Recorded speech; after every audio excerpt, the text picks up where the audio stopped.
Yo, everybody? What's up, Welcome world? back to the Welcome 224 back. podcast. 224. We are back. 224. We are back. What's up, everybody? What's going on? It's your boy Jay. I'm Tyson. And we ready to get this shit started. Let So us jump into it. let's just jump into the first topic, and that's Miss Mia Ponsetto, a.k.a. SoHo Karen. SoHo Karen. A.k.a. Skied Up Karen. A.k.a. Junkie Karen. A.k.a. Racist Ass Karen. Hit the slope, Susan. Yeah, hit the slope, Susan. God, I mean, this We could go on forever with man. that. Yeah, she could get many a nickname. We talked about her on one of the previous episodes. We talked about the incident that happened at that trash ass hotel in Soho. Yeah. Right? But we really didn't know who this woman was, like, personality wise, other than the fact that she'd racially profiled and targeted a 14-year-old kid and his father for stealing her phone, in which they didn't. So clearly, I mean, it's just clear evidence. It's like video footage and just all types of other evidence, to exonerate this young man from Well, there's no way. I wouldn't even say exonerate. Because you're right. Because exonerate would mean that he was actually accused. He's actually guilty of. Yeah, he was maybe guilty of an actual crime. But later was found out he didn't do it. So he's exonerated of it. There you go. He didn't do it at all. He didn't do anything but be black. Your stinking ass iPhone. He didn't do anything but be black in the lobby with your crazy ass. Right. Like he shared the same space that your crazy ass shared. And we for say a split second. Right. And we say crazy because Gayle King from Good Morning America sat down with Mia Ponsetto and her lawyer. Oh my God. And did a virtual interview. It was, and let me tell you something. It was glorious. I'm here for everything. Every part of that interview. Every part of that interview was amazing. It was sad because but we are, as a black man, we already knew what the deal was. That there's people like this who exist. Yeah. I mean, there's some people in, white America or, just mainstream America who don't think people like this exist. Yes. And this, that's a baffling idea, by the way. Here's the real baffling shit right here, right? Here's the real baffling shit about this. If white America or mainstream America realizes that people exist like this, they always say, well, that person's old and this person grew up in an era where shit like that was the norm. Common, you know what I'm saying? Whatever. Yeah. This is a 22-year-old. That's a millennium baby. You know what I'm saying? That is a millennium baby. That's a turn of the century person. Bro, there's television shows that are still airing right now that are older than her. Yes. That put that in. Just let that sink into your brain for a second. Yeah. The Simpsons are older than this young woman. Yeah. You know what I'm saying? It's a ton of shows, bro. Yeah. Come on. It's like it's South Park is older than this woman. Correct. Yeah. Like for real. Yeah. Like, come on, man. Like I own things that are older than this. Yes. Like, you know what I'm saying? I have items that are older than she is. in my house now. Yeah. That are older than she is. Like, crazy thoughts. Like, think about that for a second. Yeah. Just think about that. When this woman was born, I was in high school. Crazy. Do you understand that? Yeah. When this woman was born, I was in high school. Yeah. That's how young this woman is. Yeah. But I don't want to put that out there to maybe, exonerate her of responsibility and accountability. Correct. And she seems like she has no concept of what that is. None. Like, she lives a privileged life. Like, that's wild. Zero accountability. None. Zero accountability. Zero. No. I'm just saying, I just put the age thing out there because you can't use that excuse anymore. This type of mindset does not just apply to senior citizens who grew up in the 50s and 60s or whatever. Yeah, you know baby boomers. Who has that mindset of, extreme prejudice or just flat out racism. Stay with your own kind. That is, this mindset keeps going. Yeah. It goes through the family line. Perpetuated. If you have that mindset as an adult, more than likely you're going to pass it down to your kids. When they become adults and they procreate, they're going to pass it down to their kids. And so on and so forth. It just keeps going. Absolutely. You know what I mean? It may change the medium on how it's delivered. May change. Yeah. But the ideology will never change. Promise you that. Yeah. So, say that to say, we actually watched the video of that interview, and let me tell you something, man. It's glorious. It's glorious in all the ways you want it to be. Yeah. Coming from the nigga perspective, you know what I'm saying? From the black edge. From the black dark side of the tracks. From the black from the dark side of the tracks, if you will. It's everything that we already knew. She didn't do nothing any different. That was like at points of the video, she tried to find the words this 14-year-old human boy, teenager, young man, person. She said person like 3 times. She tried to find every single word. Yes. Because she was trying not to say niggas. She was desperately trying to what's in my dictionary? I do want to call him a blackie. Kept saying coon. I want to call him a darkie. I want to call him a coon. A fucking spade. I want to call him a monkey. I want to call him a jigaboo. But my lawyer told me not to call him that. Yeah. Several times she said not to say don't call him jigs. And so she was like, because she was like, at one point she was like, racism, I mean, yeah. What? Yeah, I'm 22. She said you did it. She was like, what? I mean, listen, the way I was like stuttering, I mean, she did it exactly like that. Said, racism, what? Like, racism is like so absurd. Like, she ended that shit with a number. She was like, racism, what? 17. Like, you just end it with any number. Any number. What? Golf balls. What? T-bone steaks. That's how you know you on drugs. You just say anything. What? Clown semen. What the fuck are you talking about? The fact that what I hated about that part of the interview though was that she tried to use her age as she tried to use her age as this gives me clearance. This gives me carte blanche because I'm 22. I cannot be racist because of my age. Yeah. Because I'm 22, I know for a fact my age makes me non-racist. So let's just go for it. We jumping in too much, right? Because this shit is fucking. I'm a ironic, I'm a cynical type person. Yeah. I love irony. I love fucking dark comedy, like shit that pushes the boundaries. Correct. Where people on Twitter will be like, cancel him. Yeah, cancel him. I'm here for all the dark comedy shit. Yes. I'm here for all of it. So even though this woman is more than likely racist, because you can't. I mean, again, niggas we know. Yeah. You know what I mean? Yeah, we know what the real deal is. But, it's still, until you hear her say the word, I hate niggas, and, until you hear her say those words, you can't really say, the actions show racism. You know what I'm saying? Yeah. At bare minimum, they show extreme prejudice. Yes. At bare minimum. Thank you. I was going to say. At bare minimum, they show extreme prejudice. Yeah. You know what I'm saying? And extreme prejudice is literally one step away from racism. Yeah. So I'm going to go ahead and say she's racist, but again, that's just, I can't, without any real facts, I can't say that for sure. I'm just saying for all the legal beagles out there who's going to be like, she's not, blah, blah, blah. No. I'm just, my opinion, bitch is racist. That's all I'm going to say on that one, right? But people got the needle with less evidence. People have gotten the needle with less evidence. I'm just saying. I'm calling it what it is. I'm just saying for all the legal beagles out there in the Twitter sphere or on Facebook and on Instagram and all that shit like that, on the blogs, all them motherfuckers are gonna be like, you can't say that's racist. Okay, well, fine then. Okay. I'm not factually stating that she is a racist. I'm just saying, in my belief and my experience, the actions that she took, the extreme discriminatory woman, right? Plus, that was extreme discrimination. Listening to her interview with Gayle King, those two things together, that did it for me. Know that did it for me. This young woman may be a racist. That's to me.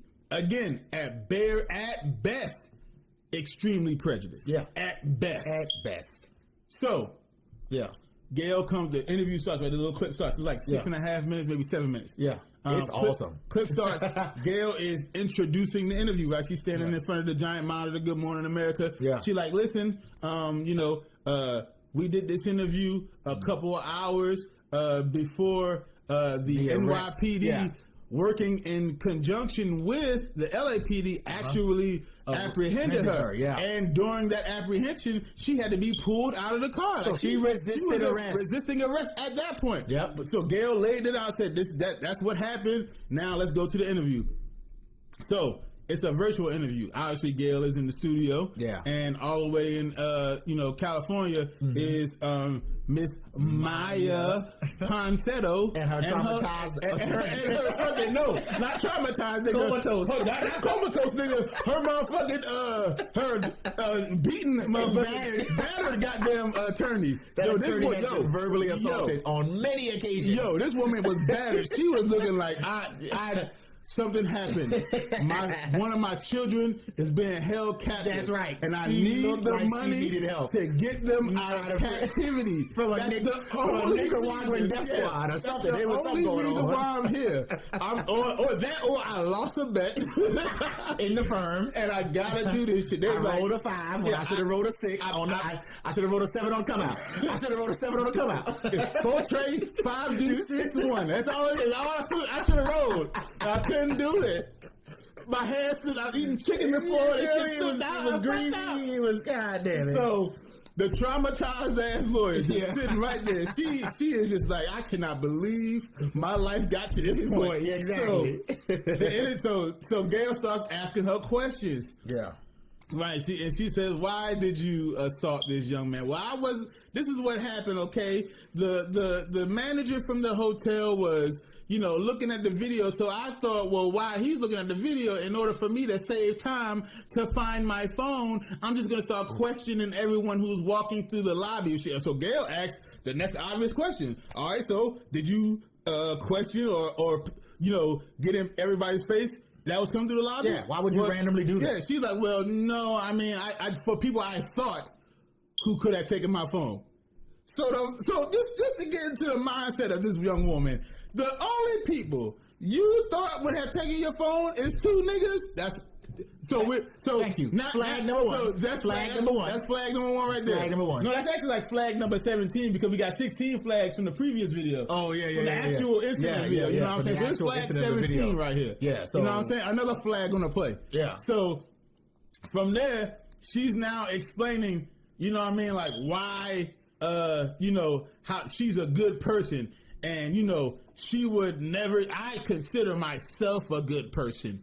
First of all, I don't care about your damn opinion. Yeah. First of all, about your personal opinion. When you have the moniker of being a good person, usually other people tell you that moniker. Thank you. What's already understood does not need to be explained. Yeah. I can tell anyone I'm Superman, but I cannot jump in front of a car while shit is moving. You know what I mean? It's not gonna work. The second I get in front of a bus, while that shit going 50 miles per hour, I won't be Superman. I'll be dead man. That's right. You know what I'm saying? I'll be Ghost Dad. That's like straight up. Damn Bill Cosby in front of you know what I mean? So that's how that shit work, yo. So all right, so boom. So we get to the next part. She says she consider herself a good person. A good person. Like come on, but like, even the lawyer looking at her like the lawyer gave her the side. I'm like, bitch.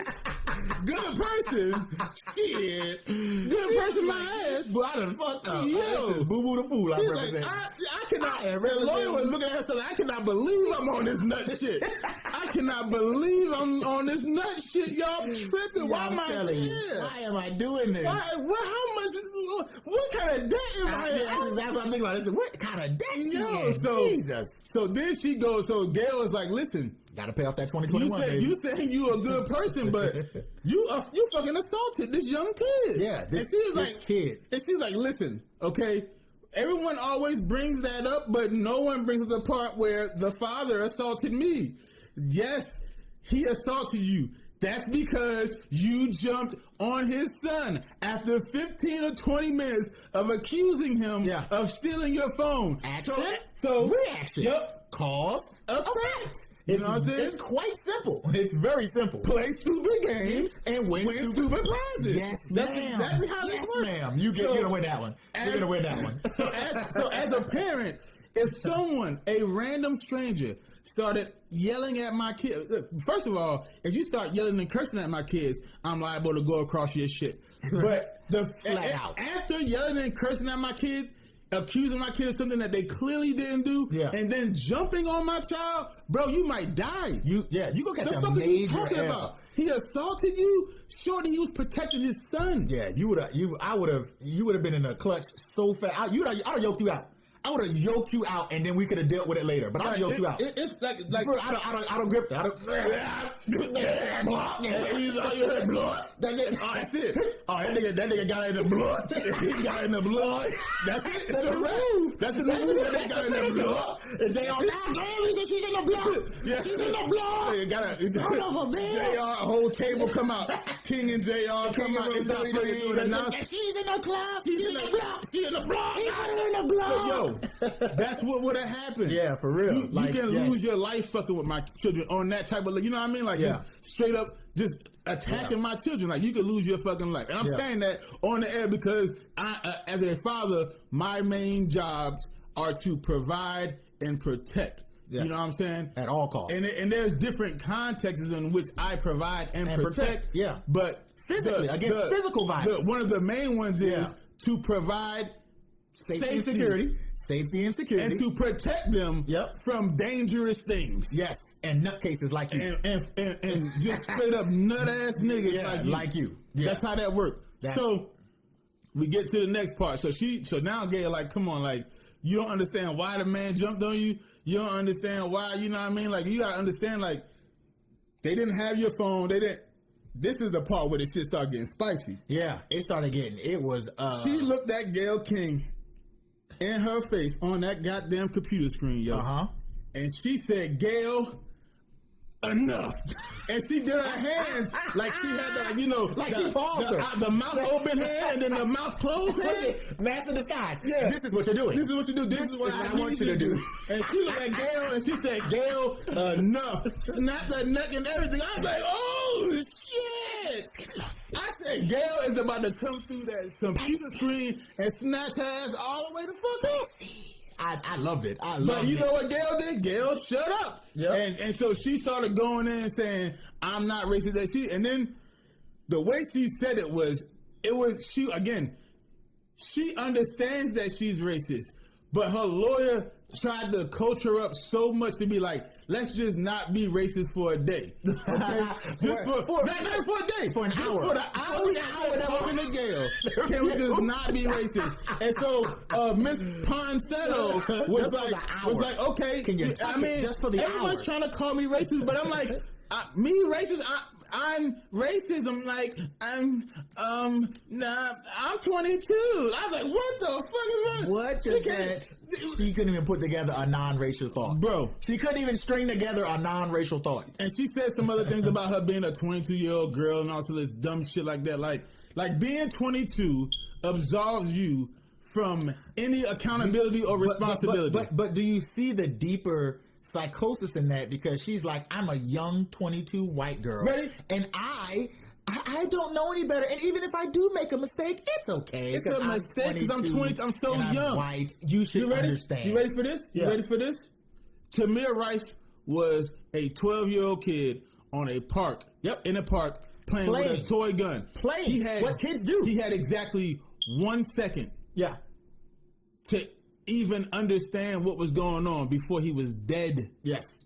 And he didn't even have a real gun. Yep. The cops ran down on him. Yep. And shot him in 1 second. Told him to freeze and shot him in 1 second. The whole police transaction took 5.4 seconds. Didn't even give him the whole transaction. The opportunity to realize he was even talking to the cops. Or in danger.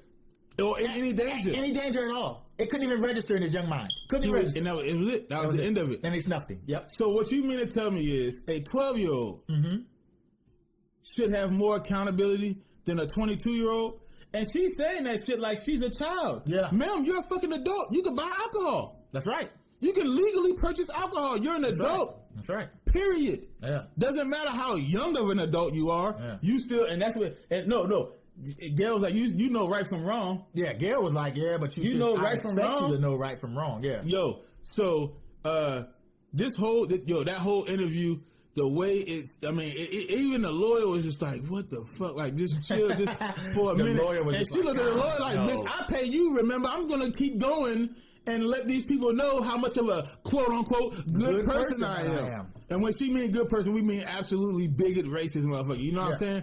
So that whole interview was trash. So that clip ends with, you know, Gayle interviewing Miss Ponsetto. Yeah. And they get back into the studio, and the two niggas on the side are like, oh shit, like they're like, wow, that's who you interviewed. And so Gayle, you can hear the pettiness in Gayle's voice. She was like, yes, Miss Mia. She chuckled too. She's like Miss Mia. She didn't say Miss Ponsetto because that's putting respect on her name. No. Gayle was like Miss Mia. And anybody black know when a black woman says Miss and somebody else first name, oh they being petty at that point. That's it. Miss such and such. Miss Red Wig.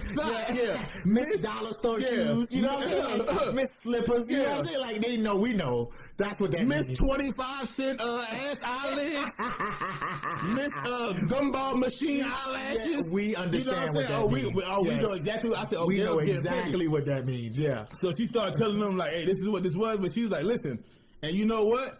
I don't know. Like I said, afterwards, I don't know how it happened. Yep. But the police got up to her, and I don't know. And the second Gayle said that shit, I said, Gayle called the police on that bitch.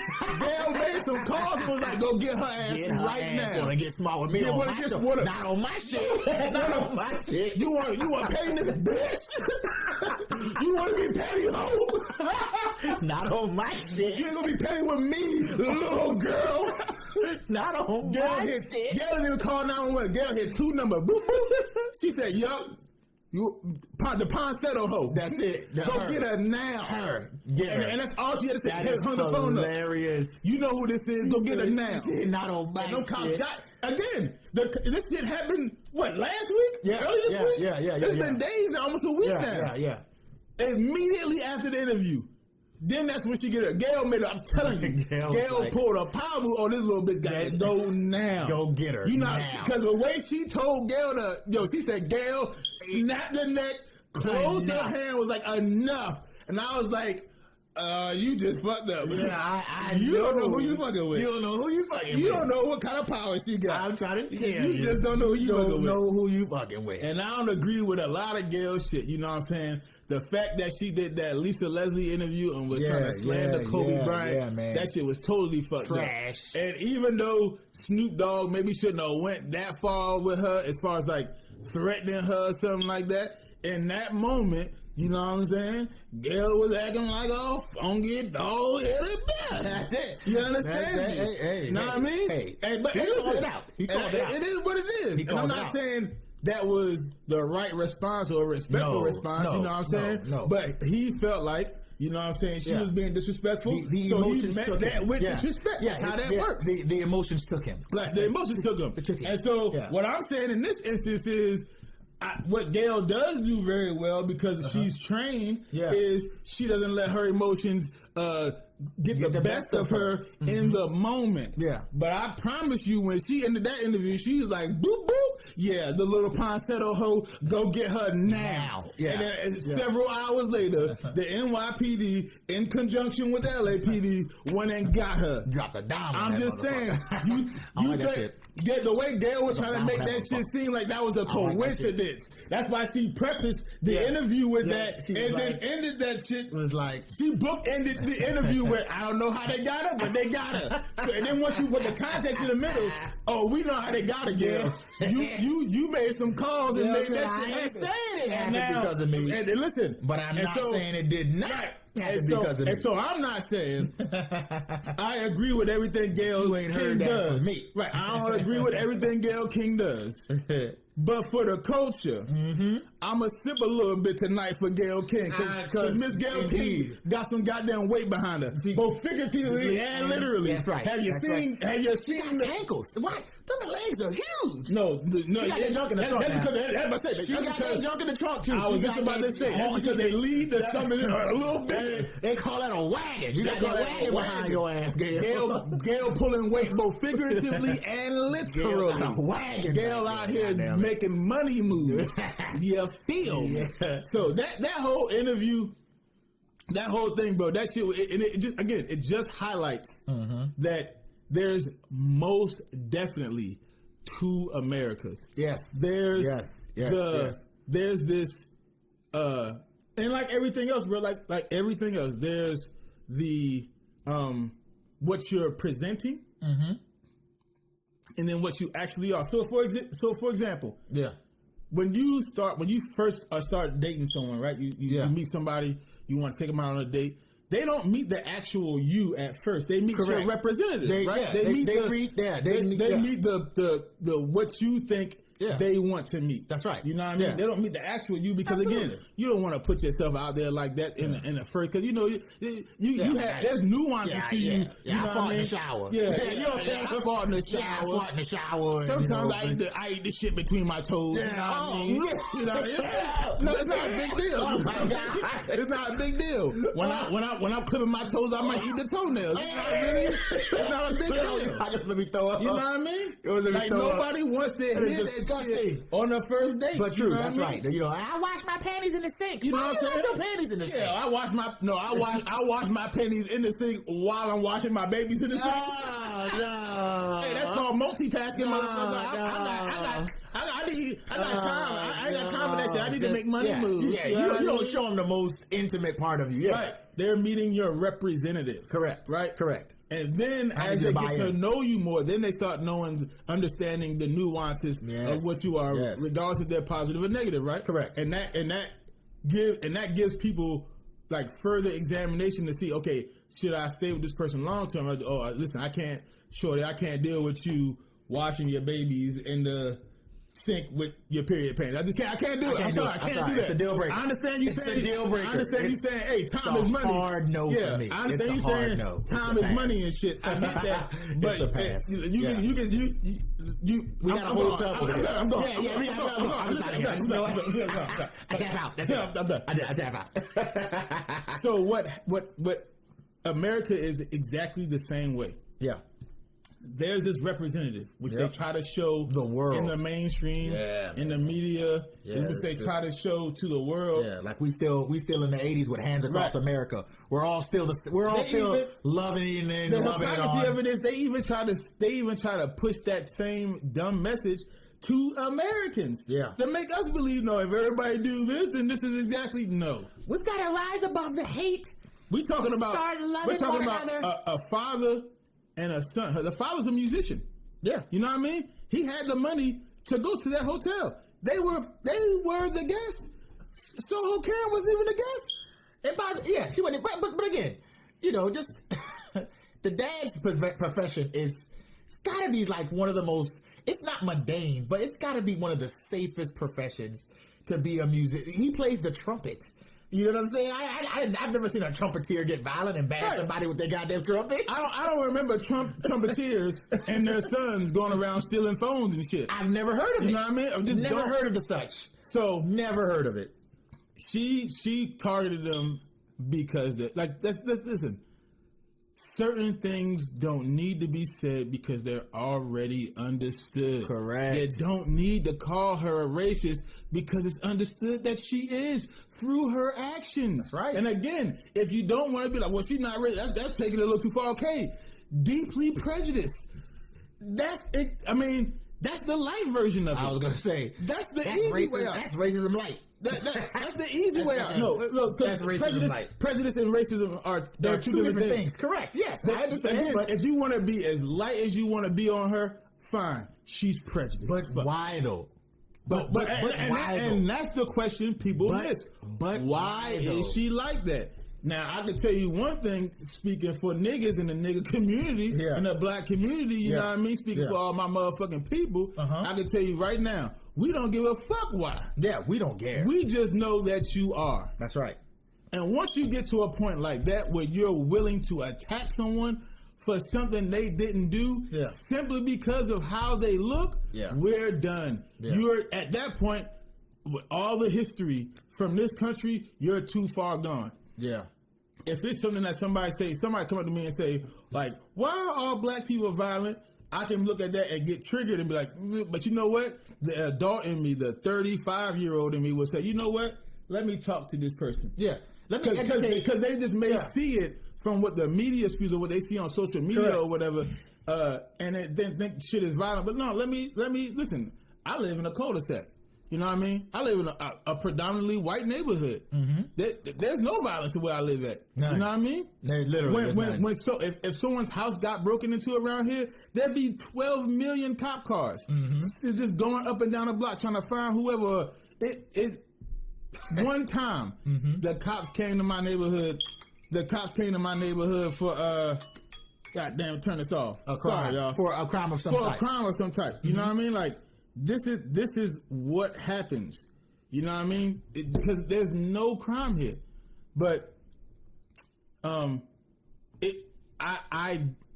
don't live a violent life. I am from a violent environment. Yes, I'm from North Philadelphia. I'm from the fucking Badlands. You don't know what the Badlands is? Look it up. Yeah, you know what I mean? I'm from 30th and Westmount, and then we moved from 30th and Westmount. Moved to 60th and Reinhardt, another motherfucking violent neighborhood. Moved from 60th and Reinhardt to around the corner, 60th and Almond.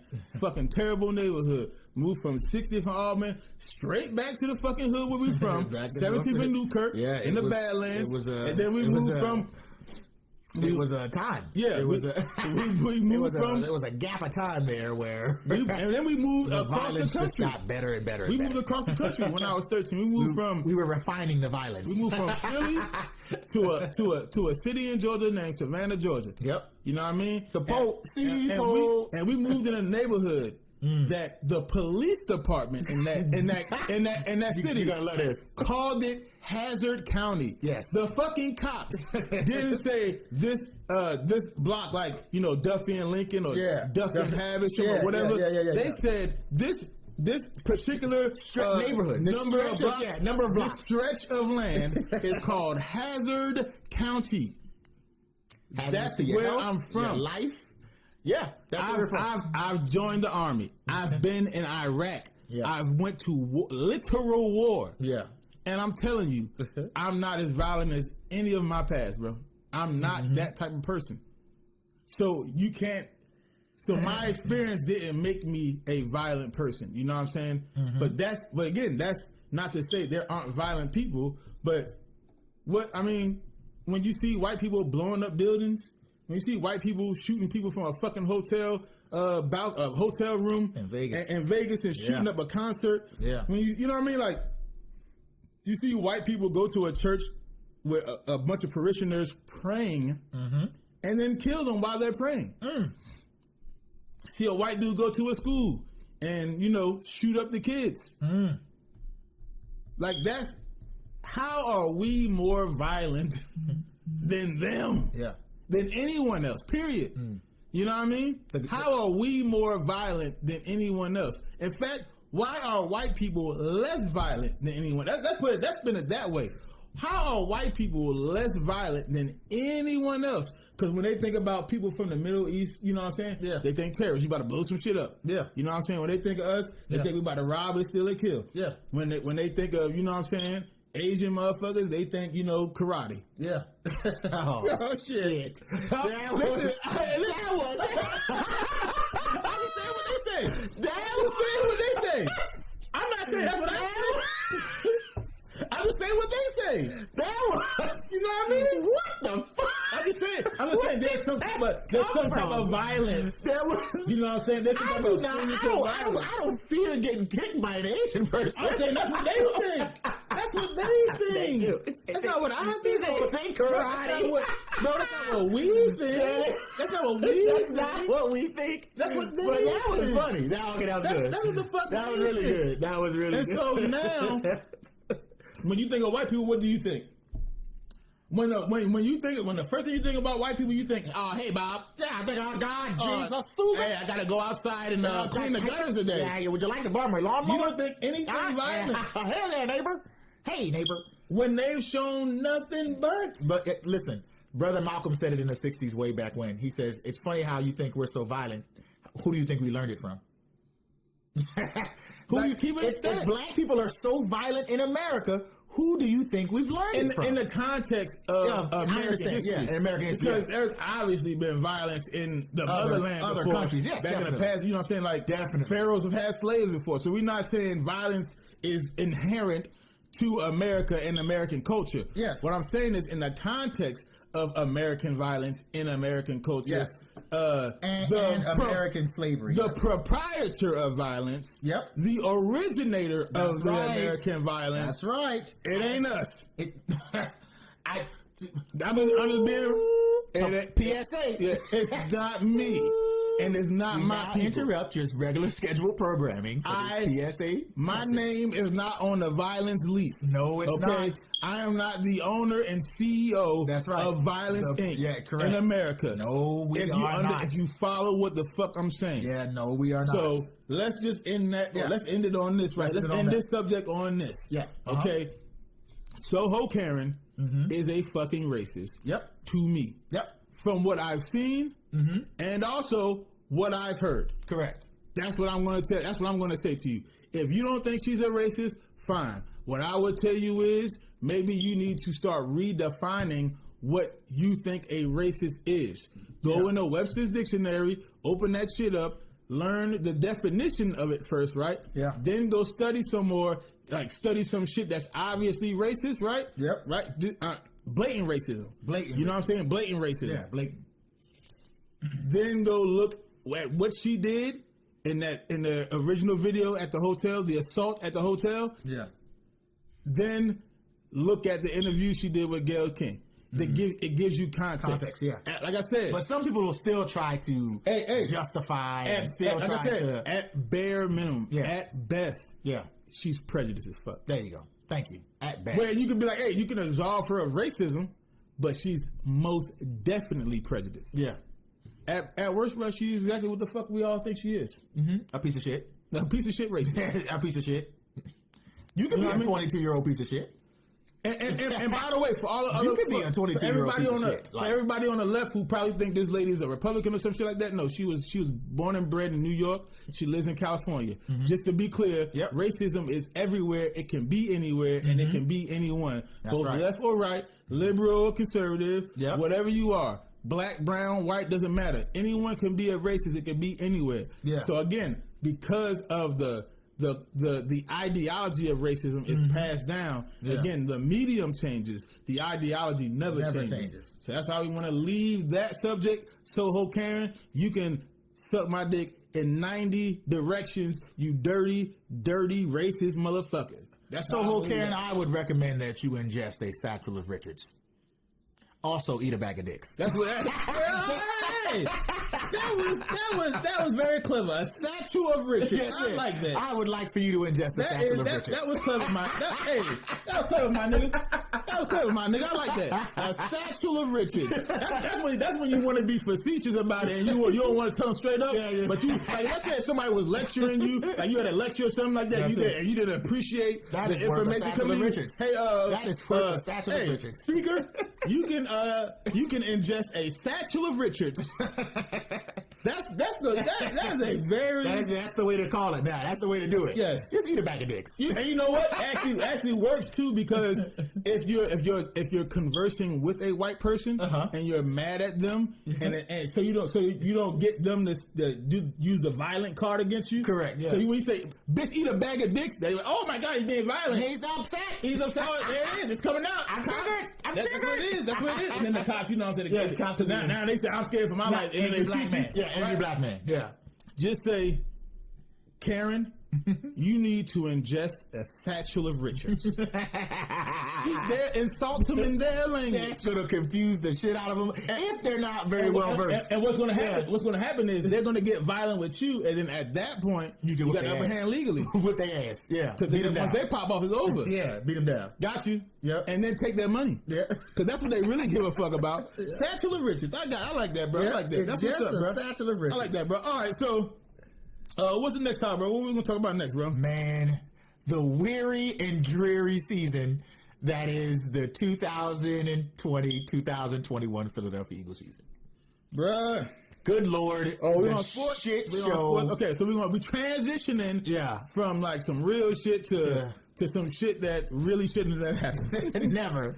In fact, if we had a time machine, where Doc Brown and Marty McFly when you need one? I'm telling you. Come on, bro. Take me back to 2015. I'm telling you, because the Philadelphia Eagles this season were literally a hot dumpster fire of a football team. And I'm not saying like just the play on the field. We're talking the behind the scenes, the locker room issues, the poor management, the shitty play calling. It was just hard to watch the Philadelphia Eagles play this year. And when I say hard, we're diehard Eagles fans. Yes. We watch every single season game that we can. Literally, right? It was hard to do so. You know what I mean? It was like, damn, is it going to be the Sunday that takes a six-pack before even kickoff so I can at least last through the first quarter? Like, you feel me? It was hard to watch. It was getting to the point where at first it was, I need to drink a six-pack of beer before I watch this game. Yeah. Then it was, I need to drink a fifth of Hennessy. Yeah. It almost got to the point where I was like, I need some black tar heroin. Because this shit getting to, I can't watch this shit sober. Yeah, by halftime, I just want to nod off. I just want to nod off. I can't watch this shit sober, yo. Crazy. This is fucking retarded. Yo, crazy. This was the dumbest season ever. Yeah. So by far. If you don't know by now, the Philadelphia Eagles are dysfunctional. Mm-hmm. I mean, the season started off with a 17-0 lead against the Washington No Names. Yeah. You know what I mean? The Washington players of the football sport. Yeah. That's their full name now. The Washington sport team. The Washington men who strap on pads. Yeah, the Washington Sports Balls members. Like, that's what the fuck the name was. We were up 17-0. And then after an interception from Carson Wentz that led to a touchdown, the entire season was downhill from there. Oh, my God. To the point where Carson Wentz, I said Carson Wentz. Damn, you calling him a bitch. Carson Wentz, a once promising MVP caliber quarterback. Indeed. And again, he's still young, he's 27. Yeah. Is now on a fucking bench riding a pine. He's now talking about forcing a trade. He was I didn't get there yet. Yeah. Then Jalen Hurts comes in, the quarterback that they drafted second overall, which I thought was a fucking mistake. Yep. If you already had issues with your star quarterback, with the quarterback you decided to pay $33 million a year to, if you already had issues with his psyche because you have a fucking statue of his backup, his former backup, in front of the complex to be immortalized forever because he was Super Bowl 52 MVP. Yeah. He had the accolades. You immortalized that fucking dude. Yeah. When Carson, and rightfully, he was upset, and rightfully so. Yeah. He got you to the point where you were in the position to make that playoff run. He was the bread and butter of the season all year. Correct. In fact, his numbers, even though he missed the last 3 games of the season, he still should have won MVP. In my opinion, he still should have won MVP. He still had better numbers than Brady. Still had better numbers than Rodgers. Still had... The only other person who was even in competition with him that year was Brady. Yeah, that's it. And I think Brady threw one more touchdown. Yep. You know what I mean?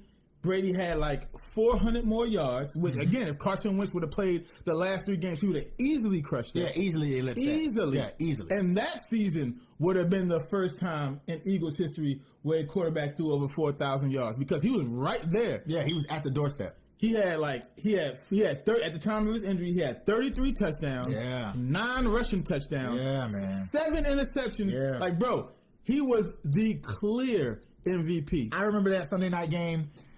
Who we were playing that Sunday night? I think it was the Giants. We were playing the Giants.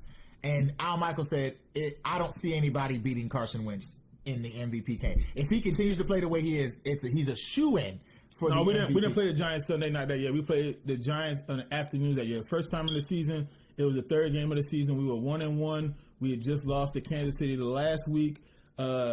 And then, Jake Elliott hits that 61-yard field goal to end the season. To end the game. And then the other Giants game was in the afternoon. I think the end score was like 32 to 35. Yeah. Nick Foles, threw like 4 touchdowns that game. Mm-hmm. And Eli Manning was trying to spoil our season. He couldn't do it because he's fucking derpy. That's Eli Manning, the fucking perpetual derp. Yeah, Eli Manning is Sling Blade in a football uniform. But anyway, Carson had this trajectory that was like, this is a franchise quarterback. This is an MVP caliber quarterback. The next year, I feel like they rushed him back too fast. You know what I mean? Man. And he won 4 and 5. And he hurt his back. Again.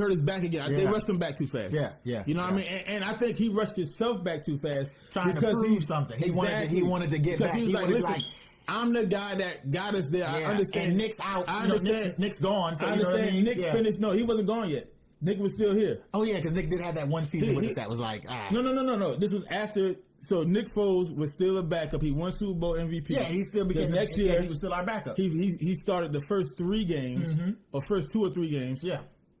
Carson came in at the Indianapolis game, beat Andrew Luck, and he won 4 and 5 in that stretch. And then we just got blown the fuck out by New Orleans. We got our asses. We got what my Southern folk would say. They say dog walked. Skunk. You know what I mean? Molly wops. For some of the white folk. Yeah, we got skunk. Slobber knock. All that shit. We got our asses handed to us. They beat the fuck out of us. They beat the brakes off us. After that, we were 5 and 7. Mm-hmm. Carson, they end him. They shut him down for the season because he had a fractured back. Yep. You know what I mean? Mm-hmm. And they bring in Nick. You gotta take us. And Nick won 4 straight games, 9 and 7. Yeah. Got the 6th seed in the wild card. Yeah. Went to Chicago, beat the #1 defense in the NFL. Remember that? And if it wasn't for fucking Alshon Jeffrey's buttery ass hands of stone, it wasn't even butter. It hit his hands. And at this point, to be fair to him, he was reliable as far as throwing it to him.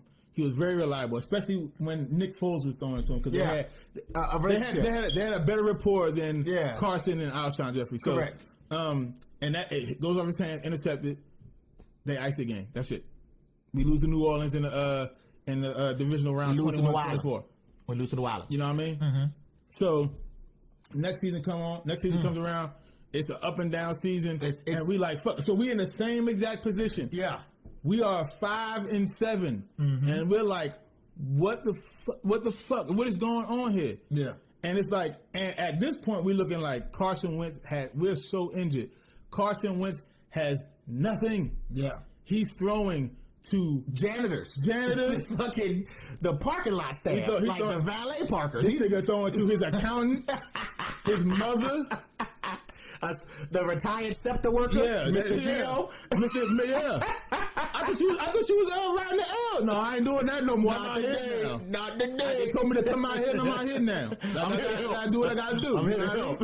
I'm here to help. All right, Mr. Gino. What's your 40, Mr. Gino? Somewhere in the upper 10s.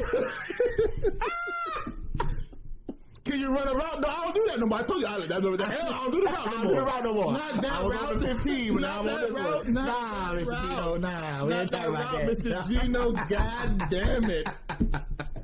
That's what he was throwing to. Yeah, nobody's. Literally nobody's. Listen, there was no wide receiver on the entire roster who had over 500 yards. Yet, Carson was, in that season, became the first Eagles quarterback in the history of the Eagles franchise to throw over 4,000 yards with janitors, health inspectors. You know what I mean? Like, that's what he was throwing to. Cafeteria lunch lady. Yeah. So it's like, bro, not only is that, even though they went 9 and 7, he got concussed in the first 6 minutes of the fucking Seahawks playoff game. Yeah, he got concussed. Got couscoused. It was like, listen, that was a double for him to do that type of job. Yeah, man. In those circumstances, is just phenomenal. Beyond me. Phenomenal. In fact, some people in the media and sports media were saying he might need to be looked at as MVP, not because of the record, and his stats aren't off the wall, even though he did have a decent touchdown and interception ratio. He only threw 7 interceptions last year. Yeah. You know, I think he threw 23 touchdowns. Yeah. You know what I mean? Yeah, correct. You gotta look at this shit, bro. Look at who he was throwing to. He threw and still threw for over 4,000 yards. Mm-hmm. When niggas was putting 8-man boxes on us, daring him to throw. Because we know those niggas can't get open. Yeah, man. JJ Arcega-Whiteside is a fucking bust. He is Garbaggio with a capital Garbaggio. Peanut Garbaggio. That nigga is horrible. Trash. He is 6'5" of wasted space. Wasted time. Wasted space. You are that big for what? He had Greg Ward, the biggest decoy in the history of Eagles. What are you there for? Nothing. But he still, Huey ass. That man still found a fucking way, and we gave Wentz all the credit to that. Yeah, we did. You know what I mean? We gave him all the credit to that. We did. So with great power comes great responsibility. One of my uncles told me that before. Yes. Before Spider-Man. One of my uncles told me that. My Uncle Ben, and I'm not talking about the nigga who make the rice. You know what I mean? We do have an Uncle Ben. For real, on real shit, we do have Uncle Ben. He would never say anything like that. He would never say nothing like that. He would never say nothing like that. That nigga say some shit like, "Hey, you saw my hair dye? You saw my hair dye? You saw that? Boy, you saw that Tiger Woods play tomorrow? You saw Tiger Woods play? That's how them niggas talk. They Geechies for real. They from the low country. They are Geechies for real. Like, they are real Geechies. The low country is like coastal South Carolina, they are Southeast Georgia, shit like that's where that's the low country. That's what they call it. Yeah, but yeah, and so this season we can't even sit here and cap for Carson. No, he played like straight trash. Bro. Oh my god. I mean, and I don't know. I think that Jalen Hurts again. 1 year, several months removed from a Super Bowl win. Yeah. When he's trying to rehab me, bro, I'm gonna come back and I'm gonna be the fucking dominant force that I was last year. Yeah. I'm gonna come back, Yeah. And then he get a call and somebody said, he like, yeah, what's up, man? Oh yeah, I'm good, bro. I'm good. I'm at the facility right now. Huh? They bringing a statue of me? Thank you so much. Yeah. Wait, Nick. And Nick not even here no more. And Coach? No, Nick was there. Okay, I'm just saying. And Coach calling the Philly special? Yeah, Philly in the Super Bowl? Yeah, they're gonna put that up in front of forever. It's a statue. Not the 33. It's not made of marble. It's bronze. It's a bronze statue. It's metal. It's metal. I bet. So in his mind, then it's a little voice talking to him. It's definitely a rub. You better get on your shit. He trying to come take your job, trying to come take your money, trying to come take your spotlight. You the man. The voice at this point is small. Mm-hmm. So what happens? Eagles say, "Hey, bro, we need you." Nick kind of losing. You know what I'm saying? The feel of the offense and shit like that. We need that, and then that little voice said, "Yeah, this your chance right now. Come right now, brother. Step back in there, like he talked back. He talked back to the voice. He was like, I don't know if I'm ready or not. Fuck all that, nigga. You gotta get back in there now. You're Carson Wentz. You're from North Dakota. You're a Bison. Right. You gotta get back in there. Get the Bison. And the voice is just whispering. The voice sounds aggressive. But it's just a whisper. It's just a whisper. It's a careless whisper. Gets back in. Rushes too fast. His weight is a little off. You know what I mean? Accuracy a little off. He's not fully there yet. Yeah. And then he gets hurt again because he rushed back too fast. Correct. End of the season. Yeah. Nick Folk. I said Nick Folk. Nick Folk. You're trash, Nick Folk. You're trash. You're not accurate. You're not accurate kicker. Get back on the bench, you piece of shit. That's right. And I don't even think Nick Folk ever played for us. He's just a trash kicker. Get back on the bench. Just randomly does. Yeah, one job. Kick a ball. Just randomly assaulted Nick Folk for no reason. You can't do it. Nick Foles. There you go.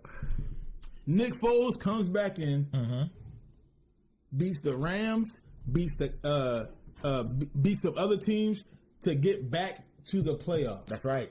To take us back to get back to the playoffs. That's right. You know what I mean? Yeah. And then beats the number one defense in all of football that year. I mean, 12-4 Chicago Bears, Khalil Mack, all these motherfucking boys, Briggs, all these motherfuckers come. I mean, just super tough defense. He beats him. Thanks to Cody Parkey and that doink kick, because that nigga is trash too. Cody, I mean, it was one Bears fan. He was like, "What the fuck are we paying you for?" That motherfucker got that nigga was heated. And so now he gotta look, and then he gotta look at that shit where, and then they almost get the win. Again, you're talking about the number one defense, and then going against the number one offense and almost beating them. That's right. Almost beating them. Yep. So now all the players after that game, everybody crying, man. Nick, they see the writing on the wall. Nick's probably not going to be here another year because of the situation. Nick he wanted to command money. I mean, look, Nick went on 2 great playoff runs. You know what I'm saying? Yeah. He went on 2 great playoff runs. He's going to command a little bit of money, but not only that, he's now starting to command a lot of the locker room. You know what I mean? Yeah. And now that locker room push is usurping Carson Wentz's voice in the locker room. That's so right. now the voice in Carson Wentz's head is getting a little louder now, getting a little more frequent, getting a little bit more aggressive. That's right. Hey, look, Carson, you know what I'm saying? I know Nick is a man of God and all that shit, but fuck him, his wife, and his family. That nigga gotta go right now. I don't give a fuck what happened. He gotta go now. He gotta go right now. Right now. He gotta go right now. Get that motherfucker out of here now. He gotta go right now, yo. And so what happened was they did the Eagles the organization thought they'd do Nick a favor, you know what I'm saying? And they let him out the contract so he could go somewhere and get paid. He went to Jacksonville and he got 23 million a year, something like that. Yeah. So now that he got Nick out of here, the next season happened. You know what I mean? 9-7 again. We win the NFC East. We get to the playoffs. Carson get hurt. First 6 minutes of the game. It was a dirty hit too. But now a lot of people now the offseason, a lot of people are talking about his durability. Which is good to come in. I was just looking up Nick Foles stats, which is good in consideration because he, the injury in the Super Bowl season, the back injury, the concussion. I mean, I understand why they would think like that. Yeah, I get it. I get that. But the truth of the fact is, before that following injury, he had only missed 8 games in his entire professional career. Right. So he wasn't injury prone at all. That was going to be my first point. One, this injury prone thing, that is so fucking nonsense. He played his entire rookie year. Mm-hmm. He tore his ACL and LCL. And then immediately after tearing his ACL and LCL, got back in the game and threw a touchdown pass to Alshon Jeffrey. So his toughness is not an issue. That's not an issue. And again, he only up to that point, he only missed 8 games his entire NFL career. Yeah. You know what I mean? Yeah. That's 3 seasons at that point. Mm-hmm. It was 4 seasons. Rookie year, Super Bowl year after Super Bowl, year after that. Yeah. You know what I'm saying? And of course this is his. So this last season that just passed would have been his 5th year. 5th year, yeah. So in 4 whole seasons, he only missed 8 games. How is that injury prone? Drew Brees has missed more. Is that more injury prone? Drew Brees has missed more. Matt Ryan has missed more. In the last 4 years, Aaron Rodgers has missed more. In the last 4 years, Aaron Rodgers has missed more games. Yeah. Drew Brees has missed more games. Yes. Fucking Deshaun Watson has missed more games. Yes. Why? How is he injury prone how is he more injury prone than those players? When you talk about Deshaun Watson, does anyone say, oh, he's injury prone? When you talk about Drew Brees, anyone says, oh, he's been injury prone the last couple of years? Yeah. Does anyone say, hey, Aaron Rodgers is injury prone? Aaron Rodgers has missed 2 back-to-back seasons where he missed 70% of the season. No, that's not fact. It's not fact. You just saying numbers. No, not back to back. But he had 1 season where he did miss almost. He missed right. No. Okay. The way I said it. Okay. It was 1 season where he broke his collarbone. Correct. He missed the rest of the season. He was correct. Done. But and that's what I'm saying. Aaron Rodgers has missed significant time. Mm-hmm. No one talks about him being injury prone. No one. You know what I mean? So it's like no one says that. That was a messed up narrative on their part, especially because it's a violent sport. Exactly. I was gonna say this ain't a Mamba moment. When you tear your ACL, you can't stay in a football game. That's the first point. The second point is yes, the organization does need to do their due diligence in regards to who's the backup quarterback if you have injury concerns about your franchise player who you just gave $33 million a year to. Correct. But here's the thing. You don't fucking draft a quarterback in the second round to do that thing.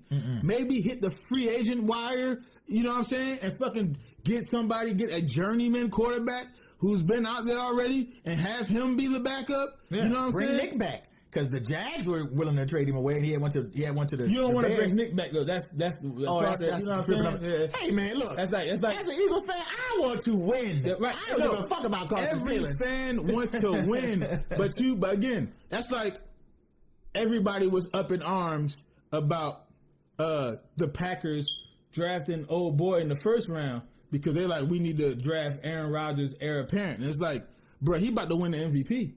This nigga threw 40-plus touchdowns this year. He's about to win his, second? It's going to be his third MVP. He's about to win his third MVP at the age of 36. Like, you don't need his heir apparent yet. What, are you going to sit on the bench for the next 5 years? And I understand Aaron Rodgers sat on the bench 3 years because they still have Favre there. Yeah, Brett Favre. But do you think this person is the next Aaron Rodgers?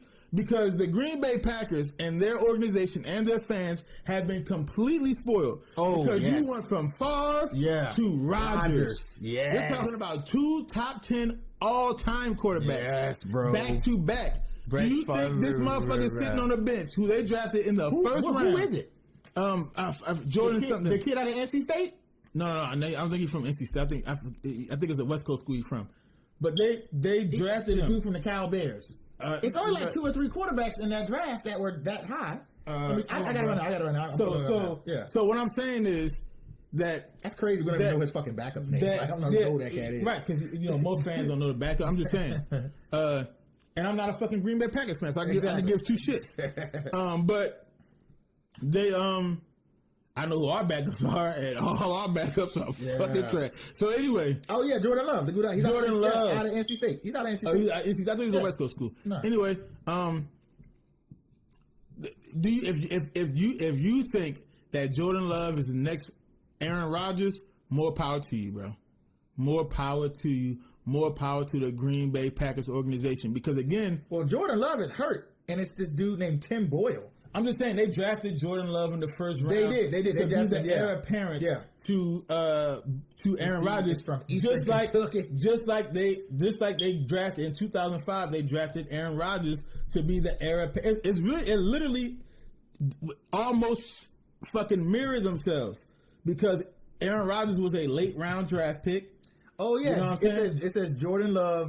His last season he played for Utah State. So you were correct. Yeah, that's so you were correct. So he went from NC State to Utah State. We might be talking about. Yeah, I know about the wrong thing. Yeah, you know what I'm saying. So all I'm saying is that there's similarities with other teams, but what happened with the Packers was they had offensive weapons.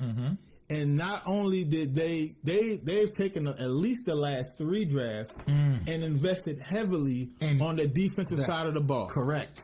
You know what I mean? Not us. So even though they not on duty, they drafted a quarterback in the first round, they also had pieces around Aaron Rodgers already. Yep. They invested into the defense because the defense was trash for years, and Aaron Rodgers was carrying the team offensively, and that started becoming a problem, obviously. Yeah. So what they did... It was so bad they forced Clay Matthews to retire. That's how bad Green Bay defense was. He didn't retire. He just... They didn't want to pay him no more because he was old, but he still could play, and he went to the Rams. But... that nigga come out. But... They invested into other parts of the team. Correct. You're right. Do you know what the Philadelphia Eagles kept doing? Hey, here's a wide receiver. Here's another wide receiver. Here's another wide receiver. Here's another wide receiver. Here's this wide receiver. Okay, so when I say it like that, you must think, damn, they must be if they keep drafting wide receivers, they had to hit on somebody, right? Wrong. In 2018. They drafted J.J. Whiteside before DK Metcalf. In 2019. Oh, shit. They drafted... Say it. No, it's 2019 when they drafted J.J. Arcega-Whiteside, right? No, yeah. It was 2018. 2018? Yeah, it's 2018. In 2019, they missed on a wide receiver. Who the fuck did they miss on in 2019? I forget who they missed on in 2019. Doesn't matter. This year, could have had the opportunity. Mm-hmm. No, not even that. Could have had the opportunity. We did have the opportunity. Yeah. We could have moved up for CeeDee Lamb. Yep. Didn't get him. Nope. Bro, we drafted Jalen Reagor over Justin Jefferson. Let me tell you what Justin Jefferson's season looked like. It's 1,000 you ready? yard season. No, it's more than 1,000 yards. You ready? Broke Randy Moss's record for most touchdowns in the rookie season in Viking history. Yep. Broke Randy Moss's record for most catches for a rookie wide receiver in Vikings history. Broke Randy Moss's record for most wide receiver yards for a rookie wide receiver in Vikings history. I'm done. Ready? Yeah. First team All-Pro. Yep. I'm fucking over it. Is looking like the next Randy Moss. I'm over it. And you know who's over it. And it's not Randall Cunningham throwing them footballs. Nope. It's not Dante Culpepper who won co-MVP. It's throwing them footballs. It's fucking Kirk Cousins. Can you, bruh? Wait. Think about this for a second. Kirk Cousins, before he got this big play and he got that big seat, he was the backup in Washington. He wasn't highly touted. He wasn't a super draft pick. He was the fucking backup in Washington. Bruh, it's pissing me off. He was the backup at first. Then he became the starting quarterback because RG3 his fall was just too great. It was crazy. Stupendous. So he became the main starter in Washington. You all know the story. Washington didn't want to pay him. Minnesota paid him, and you know, rest is history. Washington is trash, and you know.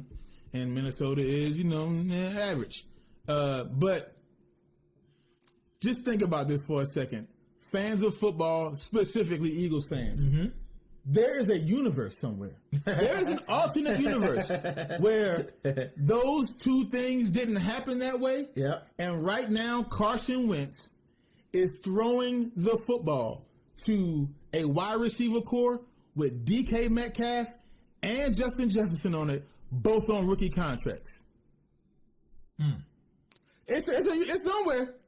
I believe in string theory and shit like that, where there's alternate universes and everything like that. This is just a particular plane of existence. It's not just the main existence. There's alternate realities and shit. Obviously, once you make a decision in life that branches off and shit like that, I don't think that's like just some fantasy shit. Yeah. I think that actually happens. Like, that's just my mindset, obviously. But there's, different realities. Every decision makes a different reality. You know what I'm saying? Infinite realities. And one reality is Howie Roseman does his fucking job properly, and he fucking drafts DK Metcalf and Justin Jefferson. And Carson Wentz is somewhere in the 4,500 5,000 yard range because he has two monsters at the wide receiver position. On top of that, having Dallas Goedert and Zach Ertz. That's what it should have been. But it's not. Because we have Jalen Reagor. Because we have Travis Fulgham. Because we have Greg Ward. That's the wide receiver core we have. Yeah, that's crazy. How the hell? And we have how the hell? What the hell? Who the hell? And listen, I love D-Jax.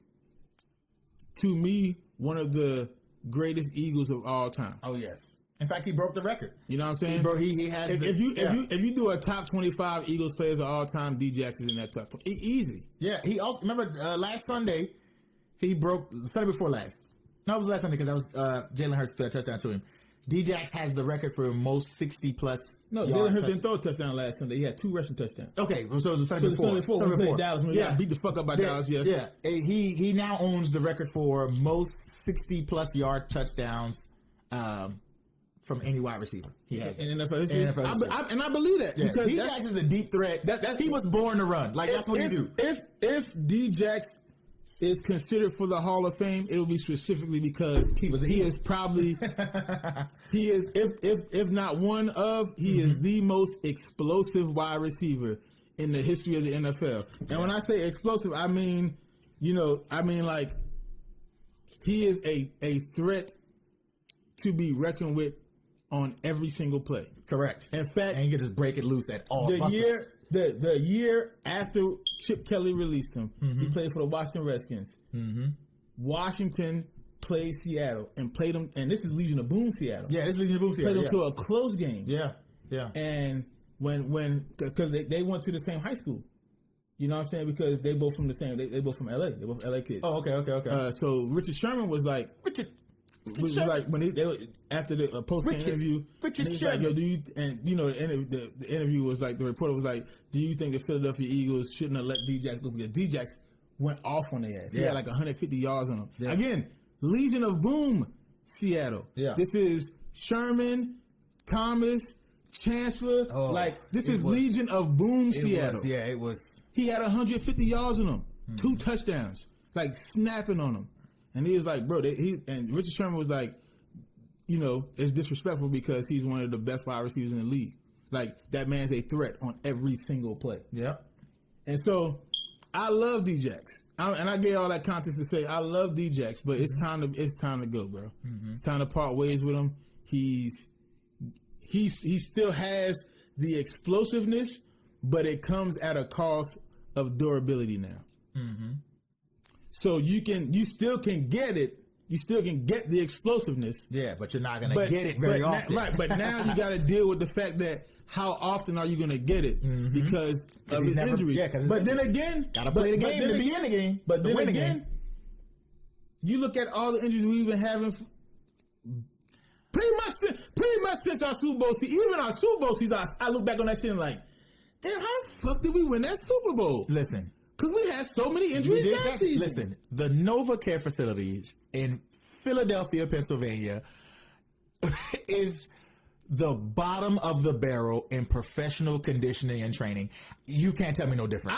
You can't tell me no different. What I think is, that instead of water, they're giving all the players fight milk. Charlie and Mac are creating fight milk supplies for the Eagles, and that shit ain't doing nothing for them. It's breaking down their muscular. It's just breaking down their muscular systems, and it's not helping them. Yeah, it's kerosene-laced IVs. The Nova Care Center, the Philadelphia Eagles have just been ravaged by injury. Both are older and younger players.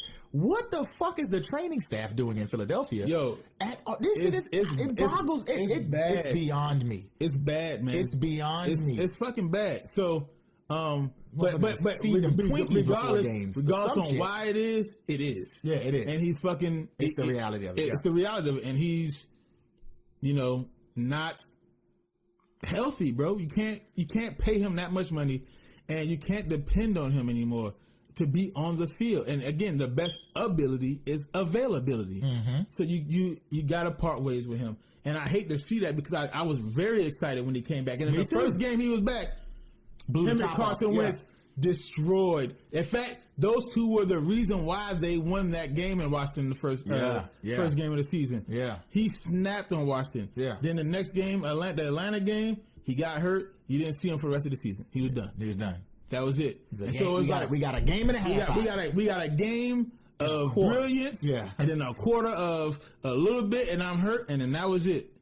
And the same thing this year, where he came in, flashed, was done for 5 or 6 games. Came in, flashed, done for 5 or 6 games. Came in, flashed, didn't play for the rest of the season. And it's like, Alshon Jeffrey got to go too. Listen, Alshon Jeffrey's contract is, and listen, it was toxic because he was taking up a certain portion of the cap space, and not doing any, not even playing. Again, best ability is availability. But what they did a couple days ago was they restructured his contract and Malik Jackson's contract. Correct. And I think they're going to move them. And so what it's going to do is going to save us like 21, 22 million in the cap room, which is fucking incredible because right now we have like $1.2 million of cap space. We are in total cap hell. So, which is another issue that Howie Roseman caused. With an older unhealthy team. Right. So that doesn't make any sense. So I can see if you got some young studs that you're paying. Right. You know what I'm saying? But we're paying Jason Peters $14 million. And I'm okay with the Darius Slay contract. You know what I'm saying? I ain't got a problem with that. I'm okay because he is a good corner. And again, it was 2 games where he got completely flamed. He got flamed by Devontae Adams. No, he got flamed like 3 games in a row. Oh no, he didn't play the Arizona game. I was gonna say he was in the protocol. That's So one of them didn't COVID, but he got flamed 2 games in a row. He got flamed by DK Metcalf, and he got flamed by Devontae Adams. Fucking DK Metcalf. You know who DK Metcalf reminds me of? DK Metcalf reminds me of T.O.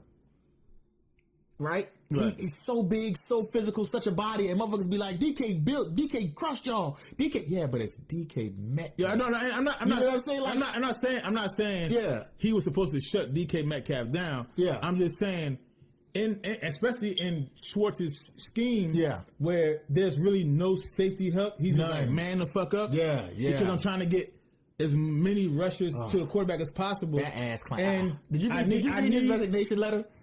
Listen, message that ass clown. To be fair to Schwartz, all right, he's not an ass clown. I didn't think he delivered enough consistency. Go ahead. He's not an ass clown. I think his scheme can work. One, if you adjusted just enough to at least give safety help to the biggest wide receiver threat, and then let everybody else play man. Yeah, but you got to at least play cover 1. Mm-hmm. You know what I'm saying? Give it whenever you see Darius Slay line up. That wide receiver is probably the best wide receiver. Yeah, that's wide receiver. That's wide receiver 1. That's wide receiver 1. Yep. You at least cover 1. You at least give him that help. Yeah. You know what I'm saying? At least give him that help, right? Everybody else should be able to play man.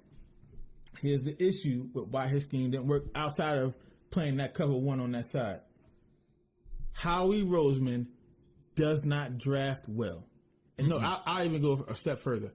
Howie Roseman drafts like shit. He self-sabotages. And Jim Schwartz did, and again, Jim Schwartz should have been self-aware too. That I will say. Yeah. Jim Schwartz should have been self-aware enough to be like, I don't have the personnel. That's right. To do this, so I need to switch up my scheme. So in that sense, he was being an ass clown because he couldn't look in the mirror and say, bro, you don't have the fucking talent to do this. You need to change the scheme up. Man. But he listen, you live by the sword, die by the sword. So he said, he did not have the personnel. No. So that's why, look at our linebacker core. If you look at the Green Bay game this year, most of Aaron Rodgers' completions are like intermediate passes, like 10 to 15 yards.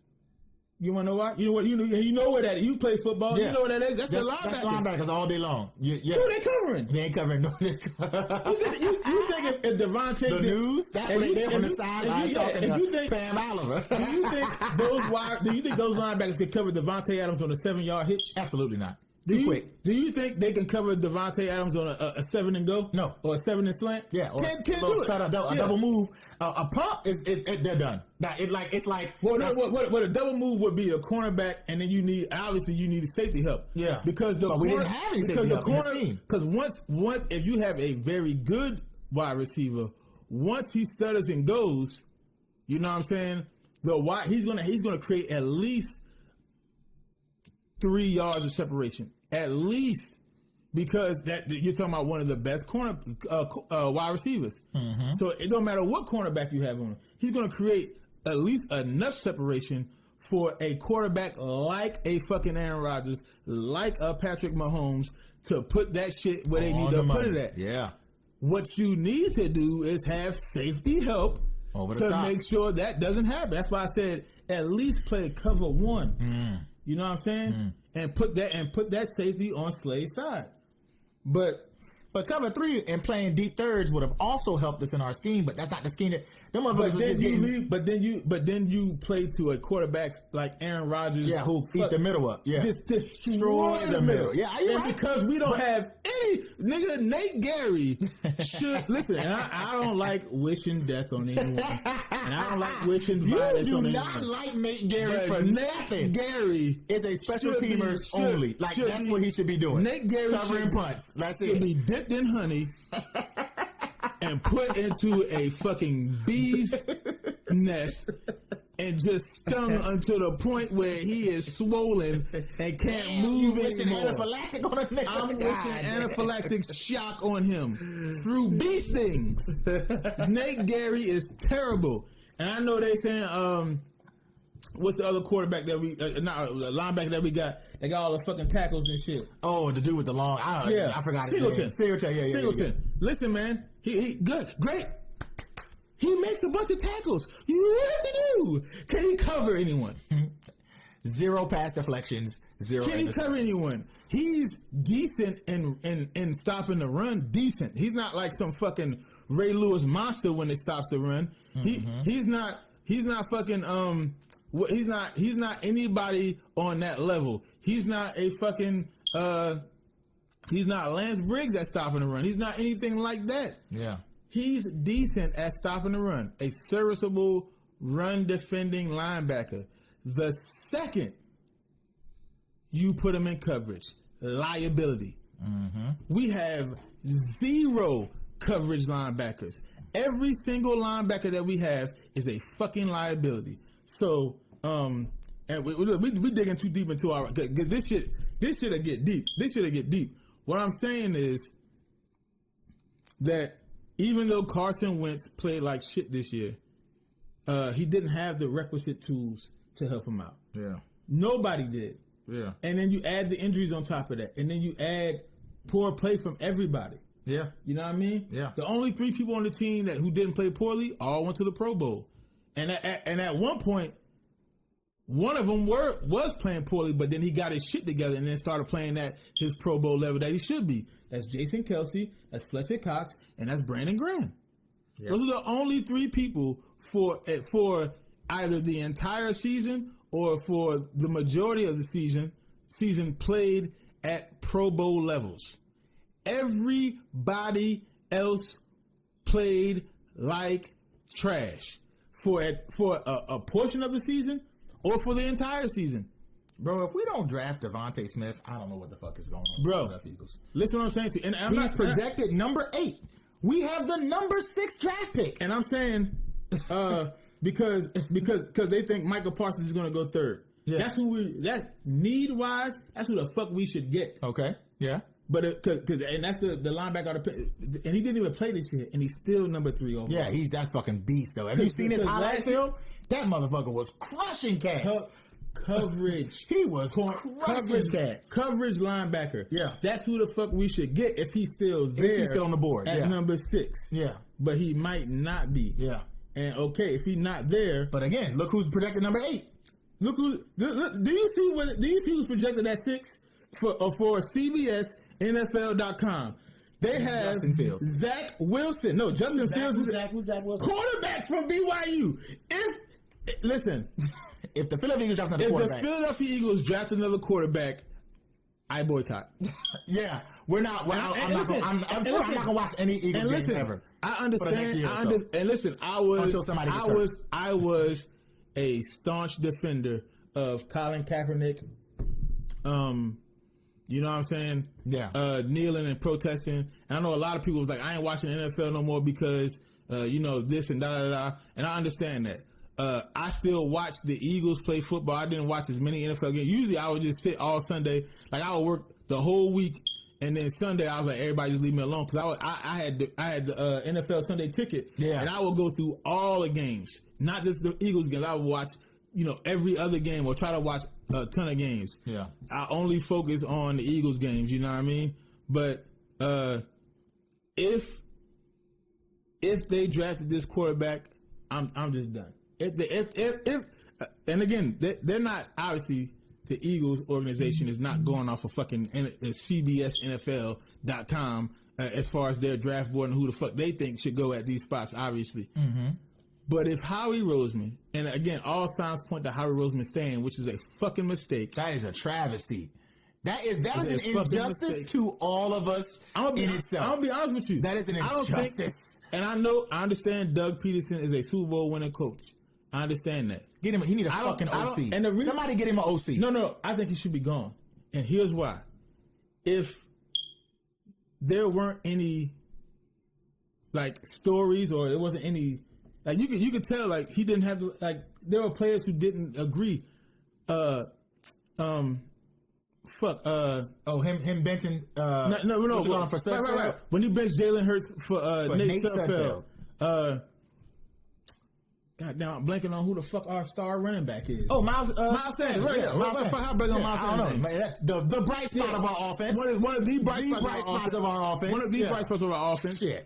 When he came out Tuesday and was like, the whole locker room wasn't. We didn't agree with that shit. Yeah, nobody was feeling that move. Nobody was feeling. So at that point, Doug lost the locker room. Yeah, you lost. That's it. That motherfucker was like, "Fuck y'all, I'm the coach. That's it. This is what's Why happening." Are you here?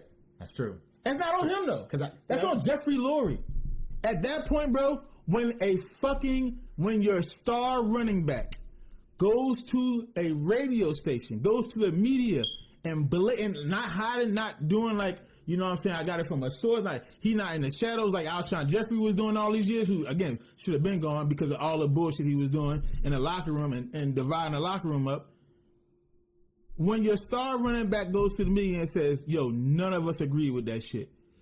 The coach lost the locker room, Jeffrey. Mm-hmm. He's done. There's no way you can bring him back after that. You know, I said this last year, and it's going to pain me to say it, but it is indeed the diehard truth. At sometimes, and Lord knows this is when I say it, my tongue is going to crack and it's going to bleed uncontrollably. Sometimes I want Jeffrey Lurie to Jerry Jones some shit. I want him to step in and be like, I'm running all this shit. All this shit got to come through me. Instead of him delegating it so much that I feel like he doesn't have an understanding of his football team. That's what you think. I don't want to think none of that. I don't want him to Jerry Jones, none of this shit. I can't stand Jerry Jones. But I think I get the sentiment of what you're saying, yes, that he needs to start asserting his control a little more. Correct. It's his fucking team. Yeah. He owns the team. Once you hear shit like that from one of your 5 best players, it's time to move on from that coach. It's not going to get any better. And this is why we are where we are today. Yeah. Where Carson Wentz is like, I'm demanding a trade, bro. If he's here, if Doug Peterson is here, I don't want any parts of this. Mm-hmm. In fact, I'll restructure my contract so it's team friendly enough for you to get me the fuck out of here. That's crazy. He's like, here, take the money back so I can. Do you know how bad you gotta want to leave to be like, look, take everything here so I can go. Here's listen. I'll negate the rest of the bonuses that you owe me. Yeah. Just so it's base salary. That's it. Because $33 million now ain't bad. Because Deshaun Watson is at $39 million a year. Yeah. Patrick Mahomes is at $40 million a year. Yeah. So it's not a bad. It's not $33 million as far as like the upper echelon type quarterbacks. That's it. It's actually not a bad deal right now. Yeah. You know what I'm saying? That's a good round number. So if you say, listen, I'll negate all the other bonuses. So that there's no real roster hit, there's no real cap hit. Yeah. You know what I'm saying? And then you could have somebody just take the contract off when just get me the fuck out of here. Just get me the fuck out of here. Yeah. Just get me out of here. And once you get to that point, bro, it's like, how are you not looking at Doug Peterson and being like, bro, that's an actual issue that you got the fucking franchise quarterback saying, get me the fuck out of here. I can't work with him. You got the star running back saying, look, nobody agrees with his decisions. Yeah. If they can't trust you off the field, they ain't gonna trust the plays. You calling on them. Right. So getting a new OC at this point to me is nothing because the head coach is still there and they don't believe in philosophy. So it's a wash if you get it. It don't even matter at this point. It's we're done. So this is where we are now. And the 2 most important people that should be gone are not only are not gone, but from all stories and reports, they're the ones that are the most secure. They're not going anywhere. So now we got to deal with Howie Roseman going into another draft where year after year he's missed on extreme time. Not like, oh damn, they got us right. They got him right before I did. Like, damn, like, better luck next year type shit. No, skip over that talent. Yeah, that all-pro player for not for like somebody decent, not for somebody serviceable, not for somebody good. No, not even like a decent like. Hey, I understand Justin Jefferson in his rookie year had 1,300 yards. You know what I'm saying? 14 touchdowns, 75 catches. So again, first team All-Pro. First team All-Pro. All-Pro. Yeah, we're listening. Yeah. Not that. We're talking about 800 yards, 8 touchdowns, 65 catches on a year. Fuck it. 50 catches. Nope. 800 yards. 8 touchdowns. No. That's what we want. It's just conservative numbers. Just conservative all-pro wide receiver numbers. Just very that conservative type of wide receiver. What kind of wide receivers do we have? We got wide receivers. Ortega Whiteside, Esmue Basura Grande. Basura. Bro, going into the Seattle game this year, at the end of the game. At the end of the game. End of the game. Okay? Yeah. DK Metcalf had like 169 wide receiving yards, some shit like that. Some crazy number like that, right? He torched us. The nigga in the game. Yeah, in a single game. In a single game. Yeah, in a single game. DK Metcalf was off like 30 yards for JJ Arcega-Whiteside's total career receiving yards. Career. And a fucking and that that juxtaposition was blasted over all media in Philadelphia that week after the game. Yep. Because it's like, bruh, you chose him. You could have had him. Yeah. There was people like, I don't know about him. He might just be a project type of shit. The 2019 was Deebo Samuels for fucking San Francisco. Out of South Carolina. That's who it was. We passed up. Oh my God. Deebo Samuels. Oh, and he is a tank playing wide receiver. Yo, stop playing.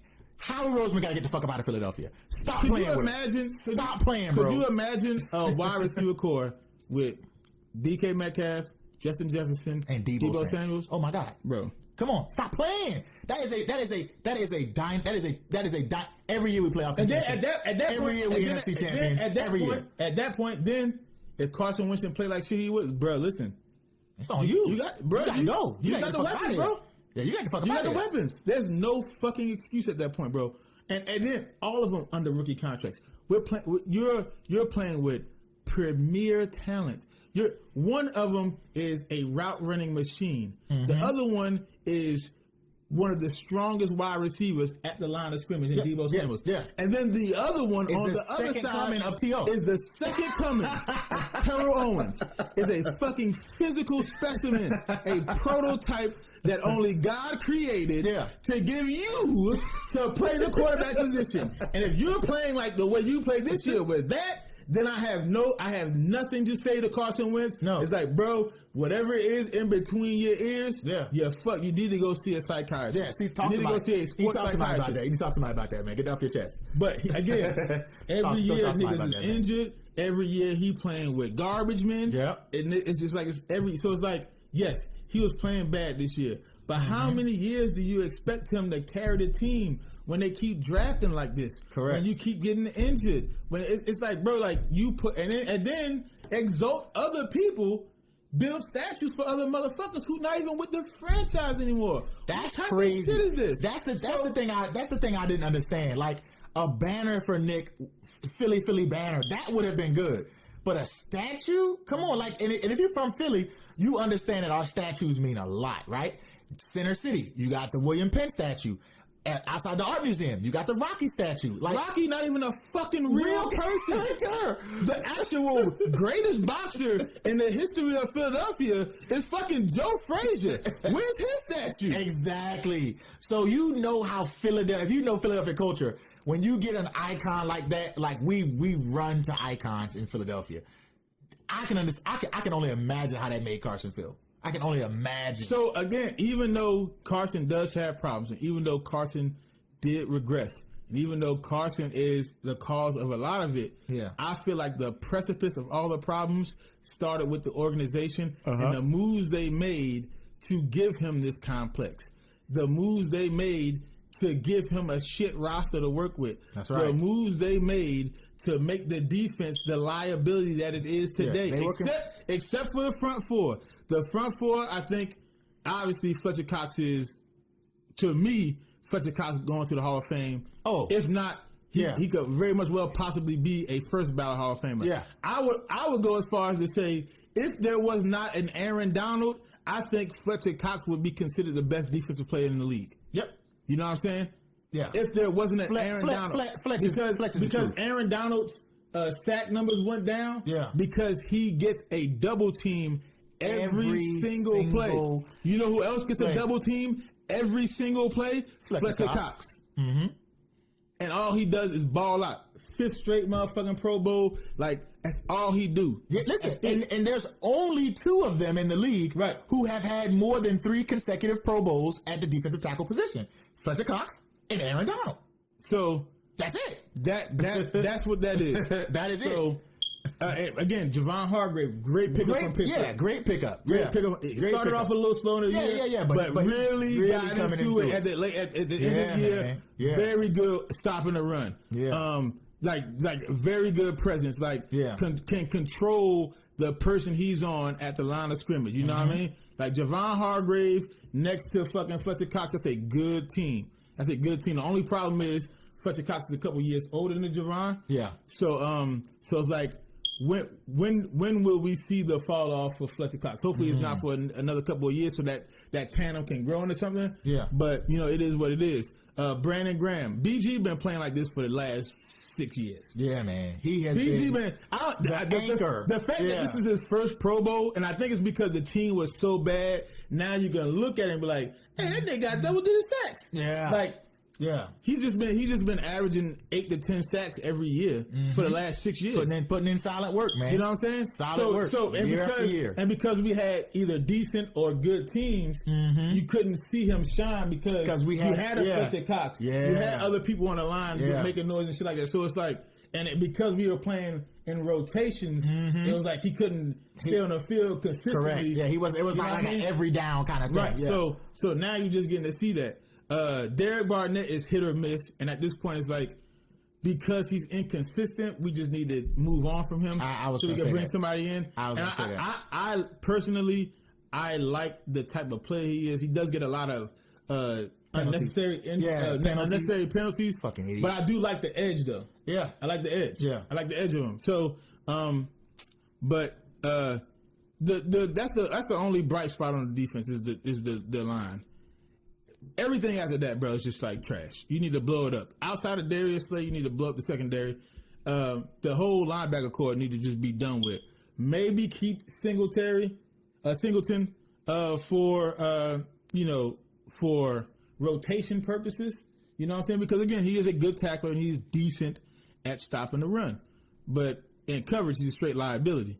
So you keep him for rotation when you playing a run heavy team. And you need to, you know what I'm saying? Like, or you playing a run and somebody need a breather. Yeah. It's a run play, a couple plays, something like that. And you can, you know what I mean? Like for a series. But we need to totally revamp the linebacker core. We need to totally revamp the fucking. We need to totally revamp the secondary. It need to stop. Damn, we've been going for an hour on the Eagles. This is how fucking passionate I am about the Eagles. That we can talk an hour. That we, you know what I'm saying? We went harder on the Eagles than we did with SoHo Karen. and SoHo Karen should have got more of the energy, but I'm so fucking mad as an Eagles fan that we had to deal with this bullshit ass season. Listen, I don't dislike Jalen Hurts. I think he's a decent player. This is a rookie season, obviously. Yeah. I think he could get better. But do I think he's ever going to reach 2017 Carson Wentz? Fuck no. Let's be honest with each other. I don't think he's going to do that. You're talking about the MVP of the league level. Do you think he's going to reach that? Do you think Jalen Hurts is going to get to a point where he's rivaling Patrick Mahomes, Aaron Rodgers, fucking Josh Allen in Buffalo now? There's a legitimate motherfucking argument that Josh Allen should be MVP. Do you think Jalen Hurts is going to have a season like that? If you do, okay. If that's what you saw in these last 4 games, okay. I'm just saying his motherfucking quarterback, his completion percentage right now is at 52%. That's 2% less than Carson Wentz. Just saying, bro. That's all I'm saying. You know what I mean? I'm just letting you know. I'm just letting you know. By the way, when Stephon Diggs said he wanted out of Minnesota, we did have the opportunity. We had not signed Darius Slay yet. We had an opportunity to get Stephon Diggs. We had an opportunity to go get DeAndre Hopkins. Yep. Arizona got DeAndre Hopkins. They gave the Houston Texans an old ass running back. Fucking, I think it was like a 4th round draft pick. A pack of gum, a motherfucking a scratch off, a Ziploc bag of tricks. They gave him trick cereal. They say, I got some gas. So you want some gas? It was some Reggie. They gave him a quarter ounce of Reggie. Gave that nigga a old musty stale backwood. They just and a used Band-Aid. And was like, yeah, they go D-Hop. They go D-Hop. Best hands in the league. Go ahead and have him. They gave DeAndre Hopkins away for nothing. And we couldn't go get him? We couldn't go get him. Howie, you are the weakest link. Goodbye. And this was the rhetoric from the organization, specifically Howie. They wanted too much. That was too much. Here go right here. That was too much. I would have literally given up every contract at linebacker to get him. I would have given up every contract at wide receiver. Correct. To go get DeAndre Hopkins. Sir, there is no wide receiver on our roster currently who is, in fact, all of the wide receivers on our roster combined are not worth DeAndre Hopkins. Combined. And I understand that D-Hop and Alshon Jeffrey is on there. The way they are currently, all wide receivers in the entire roster combined are not worth one DeAndre Hopkins. Point blank, period. And that come at me if you want to. And that's the gospel, bro. Come at me if you want to. Bro. That is the gospel. And to tell us with a straight motherfucking face, that look at niggas with a straight face and say they wanted too much for him, who the fuck are you talking to? Why are you lying to us like that? You just thought, I don't want to pay him because I'm already strapped for cash. What you could have did was you could have did a fucking sign and trade, and whatever you paying Alshon Jeffrey, send his trash ass to motherfucking to Houston. Send D-Jax to Houston too. Now because we all ended with the same record anyway. Right, we both got the same exact record. Like, no, they're 4-12. We're 4-11-1. Oh, okay. We're a half a game better. That's it. We're a tie better. We're not even a half a game. So what is a half a game? Oh, okay. We're literally a half a game better. We're a tie game than the Houston Texans. Yeah. Literally. Mm-hmm. Mathematically, we're a half a game better. So I literally do not see the. So you mean to tell me behind why we couldn't send in Alshon Jeffrey and D-Jax to Houston for DeAndre Hopkins and let's say a 4th round pick? That's not a good trade. That sounds like a banging ass trade to me. Hey, you gotta take all their money. Listen, you take the players and the contracts. Yep. You give me D-Hop. In fact, we'll give you Jeffrey, Jackson, and our 4th, or not a 4th round. But maybe we'll give you D-Jax, Hopkins, and a 3rd, because that was last year's. That was this draft. This last year. Which got us Rager, right? The 3rd round pick. I forget who the 3rd round pick. Rager was the 1st round pick. Yeah. So we'll give you Jeffrey, Jackson, and a 3rd for Hopkins in the 4th. Tell me right now, and before the season, people were like, "Did we give too much?" Tell me right now, is that too much? Right now, after the end of the season, I know this is you know what I'm saying. This is hindsight. This is Monday. This is Monday morning quarterback. This is whatever. Tell me, is that too much? In fact, go back before. Tell me, would that been enough, bro? Alshon didn't even play until like what, week 9, week 10. I was gonna say that he didn't play until like week 10. D-Jax Play the game, down 5 games. Play a game, down 5 games. Play a game, down 5 games. Like is that what are you talking about? So, bro, the real problem lies in the front of the feet of Howie Roseman and Doug Peterson, and they should be gone. That's right. Listen, good, great. Jim Schwartz saw the writing on the wall. He's like, fuck this, I'm out.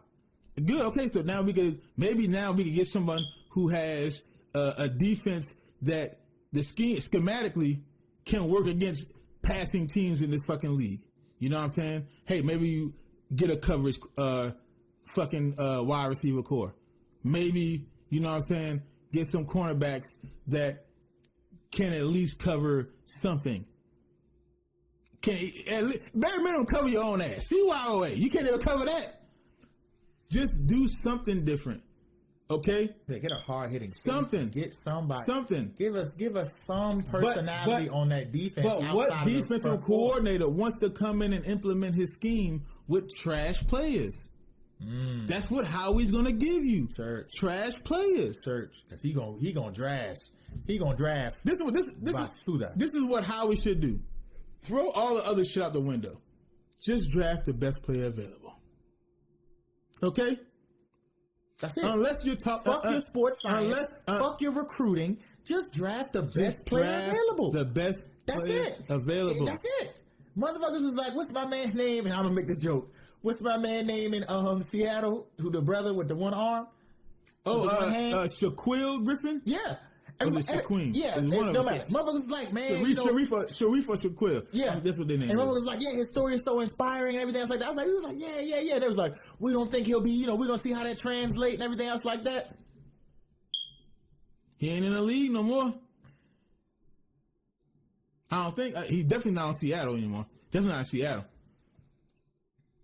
Listen, bro, and this is not to make fun of, you know what I'm saying, handicapped people, you know what I'm saying? People who have people who are missing limbs and stuff like that. But he has, in a game where you have to catch a small oblong object, he has one hand.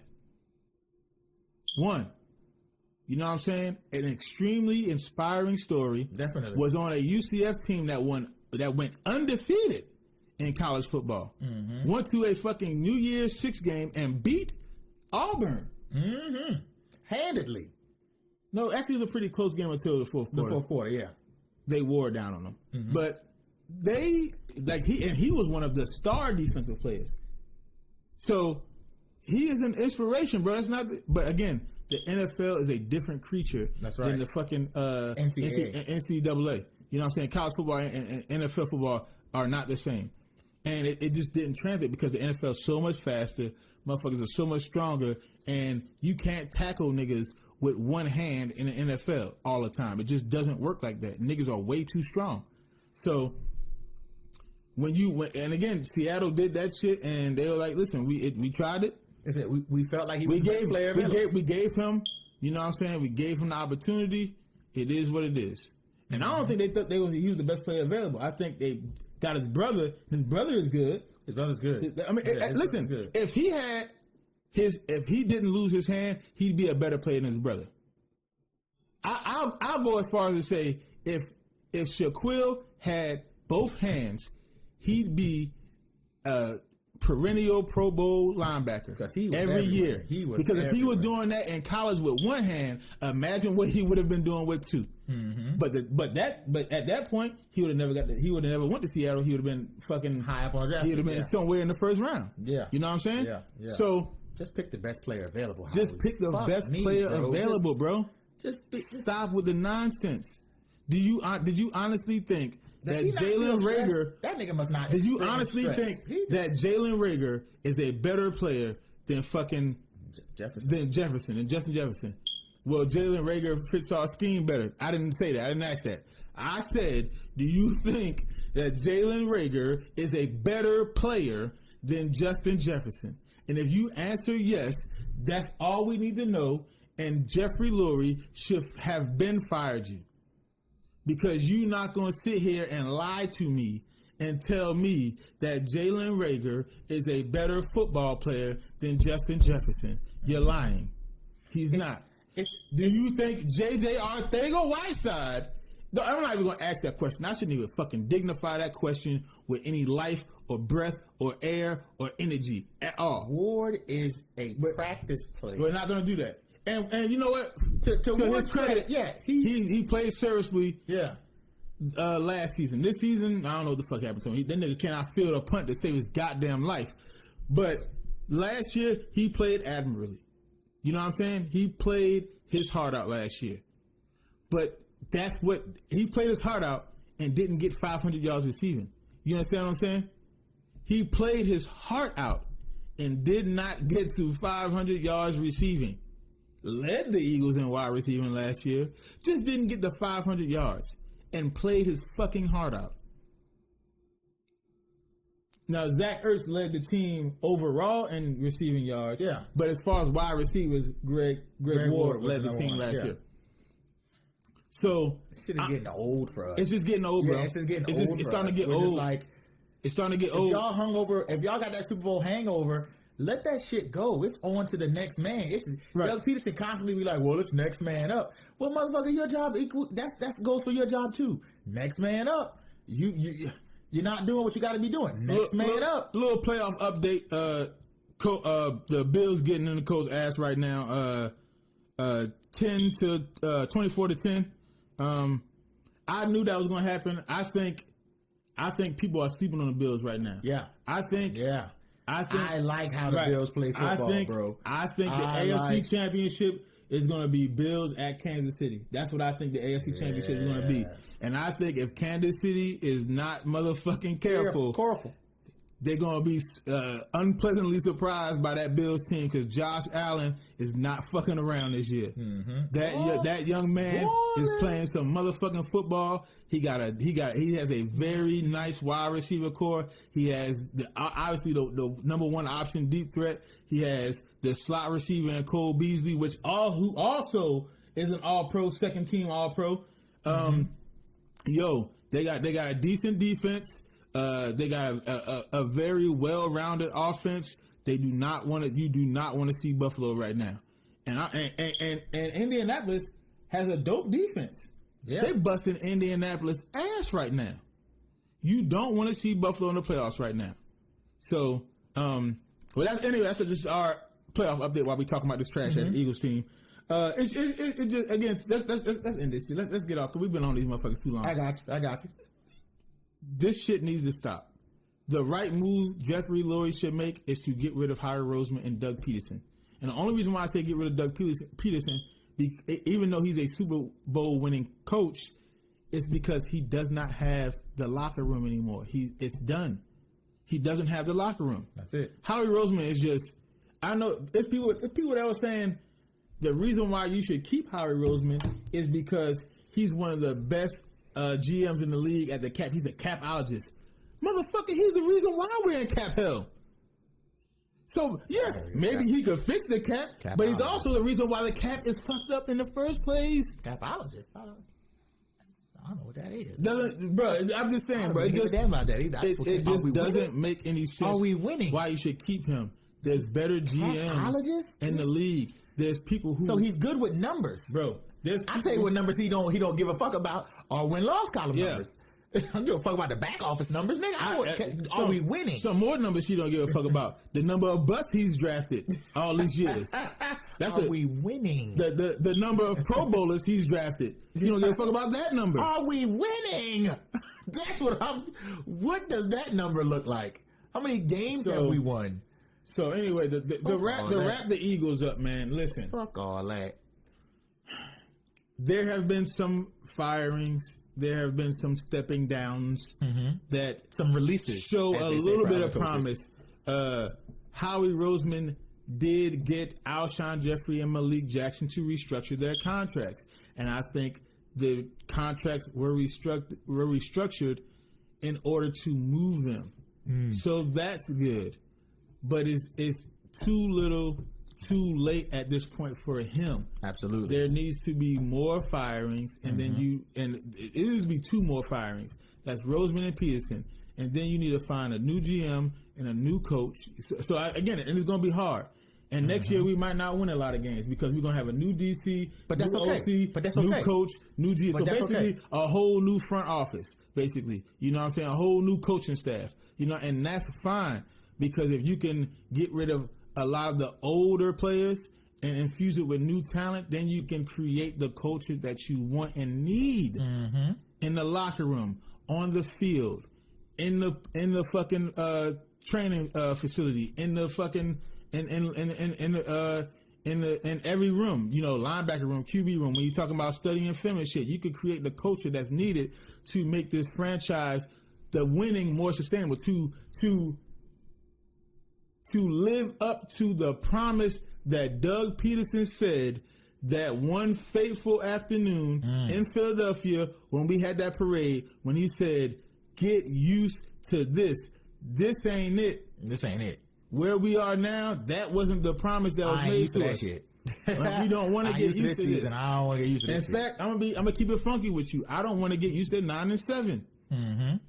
He said, "Get used to this," and this meant parades. And the only way you can get to a parade is if you're playing late into January, into February. That's the only way you can get a chance to get to the parades. He promised parades, not one parade.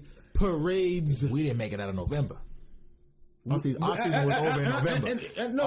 Our season was over in October, bro. Let's keep it up. When we tied with the Bengals, I was like, "This is it's over." and everything after that was false hope. Yep. Everything after that was false hope. So you were right. Our season was really over in November, but it truly started to end. Truly started to die in October once we tied with the fucking Bengals.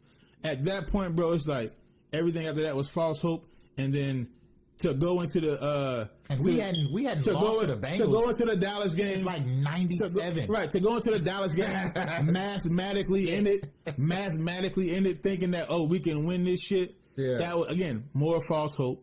That's all it was. We hadn't lost to the Bengals since like 97. No, we haven't beat the Bengals since 97. We haven't beat them? Nope. Are you sure? Positive. God damn it. We haven't beat the Bengals in fucking 30 years. We haven't beaten the Bengals in 30 years. So again, let's get off there. Again, SoHo Karen was supposed to be more important than the fucking Eagles, but we're such football fans, number one. Number two, we are diehard Eagle fans, so it just, it got the best of us, you know what I'm saying? It got us. Because the racism shit happens all the time, you know what I'm saying? Yeah. Eagles sucking doesn't happen, as far as the last couple of years, it hasn't happened that often. But the times that we have sucked, and we suck hard. That's the one thing I will say about the Eagles. Pause. There's been pause. There's been years that we have flown high, and it was like, that's a good ass season. Yeah. But there's been years that was so low that's like, I just want to smoke crack now. That's it. Because as an Eagles fan, I don't deserve anything else. That's it. Jeffrey Lurie, get your fucking organization in check, please. Carson, I wish he would get rid of Peterson and Roseman, because I think you are salvageable. I think your talent is still there. It's in between your ears is where you're fucked up at. And yeah, you can lose a little weight to get back into a better football shape. But I think Carson is salvageable, and because his ceiling is MVP, you should try to fix that. But I don't think it's going to. I think they're going to keep Roseman. I think they're going to keep Doug Peterson. He's going to want that trade, and there's nothing we can do about it. They're going to facilitate that. I think that's what's going to happen this offseason. I think they're going to trade him. You know what I mean? And that's going to be that. Then it's either Jalen Hurts or whoever else they bring in. Okay. And then we got to build our team up from there. I think the most important positions right now are linebacker and cornerback. Yeah. So the three most important positions right now to fix: linebacker, cornerback, offensive line. That's where you go. And I understand Andre Dillard and Brandon Brooks come back from injury, but again, because we're fucking injury prone, we don't know how long that's going to last. We don't know if they're even, you know what I'm saying? Got hurt in the offseason. So maybe those two come in and they stabilize the line a little more. Mailata is a very serviceable left tackle. You know what I'm saying? So maybe the line does stabilize itself when those two come back. But do you want to keep it at that? Do you want to just, okay, the line is for all intents and purposes, even though Doug Peterson didn't run the ball like he should have, the Eagles, surprisingly, are 9th in the league in rushing. 9th. Yeah. Think about that for a second. Doug Peterson nixed the game plan completely when it came to the run.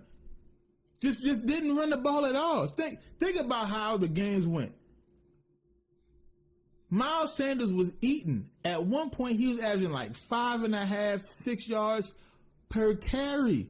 Doug Peterson was only giving the ball 15 times. We basically abandoned the run in just about every single game we played in, and still ended up 9th. Could you imagine if he focused, if he just ran the ball down people's fucking throats? Mm-hmm. So anyway, philosophy is fucked up. The culture is fucked up. The front office is fucked up. So that means at all 3 levels, we're fucked. Yep. We're fucked at all 3 levels. And in fact, everything comes in threes. As far as on the field, offense, defense, special teams, we're fucked. Yep. You know what I'm saying? Yep. We're fucked. When it comes to the coaching staff, the skill positions, the coordinators, and then the head coach, we're fucked. And then when it comes to the front office, Roseman, we're fucked. So not only are we fucked on every level of the organization on the field, head coaching, and the front office, we're fucked. It's like Inception of fucked. We're fucked inside of fuck. Oh, we're cluster fucked. So, it's a cluster fucking. I want the Eagles to get better, but if Howie Roseman and Doug Peterson are on board, it's not going to. And it is what it is. That's the truth of that. So, that's the end of our motherfucking show today, ladies and gentlemen. We out of here. We love y'all. We love y'all. We Thank love you so much. Again, think it's not illegal yet. Absolutely. Also, you know what the deal is. You know we on all social media platforms. Listen, we over 100 motherfucking followers on Twitter, bro. Yeah, we appreciate y'all, man. Thank you guys. I know that ain't shit. So much. For us, I know that ain't shit, but an accomplishment. We've gained a lot. We started putting a lot of work into social media this week. So to see that growth in like a week's time is very, very promising. So we appreciate that. Keep following us, man. Absolutely. Follow us on Twitter. Keep liking Instagram. Us. Absolutely. Facebook. TikTok.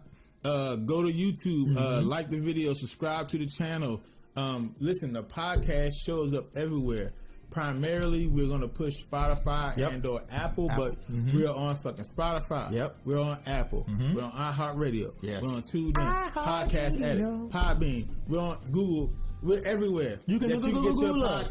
We're everywhere. Google us. Listen, wherever you get your podcast fix at, search for the 224 podcast. That's at THE224 PODCAST. That's also every single social media handle. We try to keep this shit consistent for y'all. Absolutely. Because we know niggas do not like looking for different shit. Keep it simple for you dumb motherfuckers. I'm just kidding. Keep it simple for y'all. Just keep it simple for everybody, man. We love y'all. Absolutely. Peace out.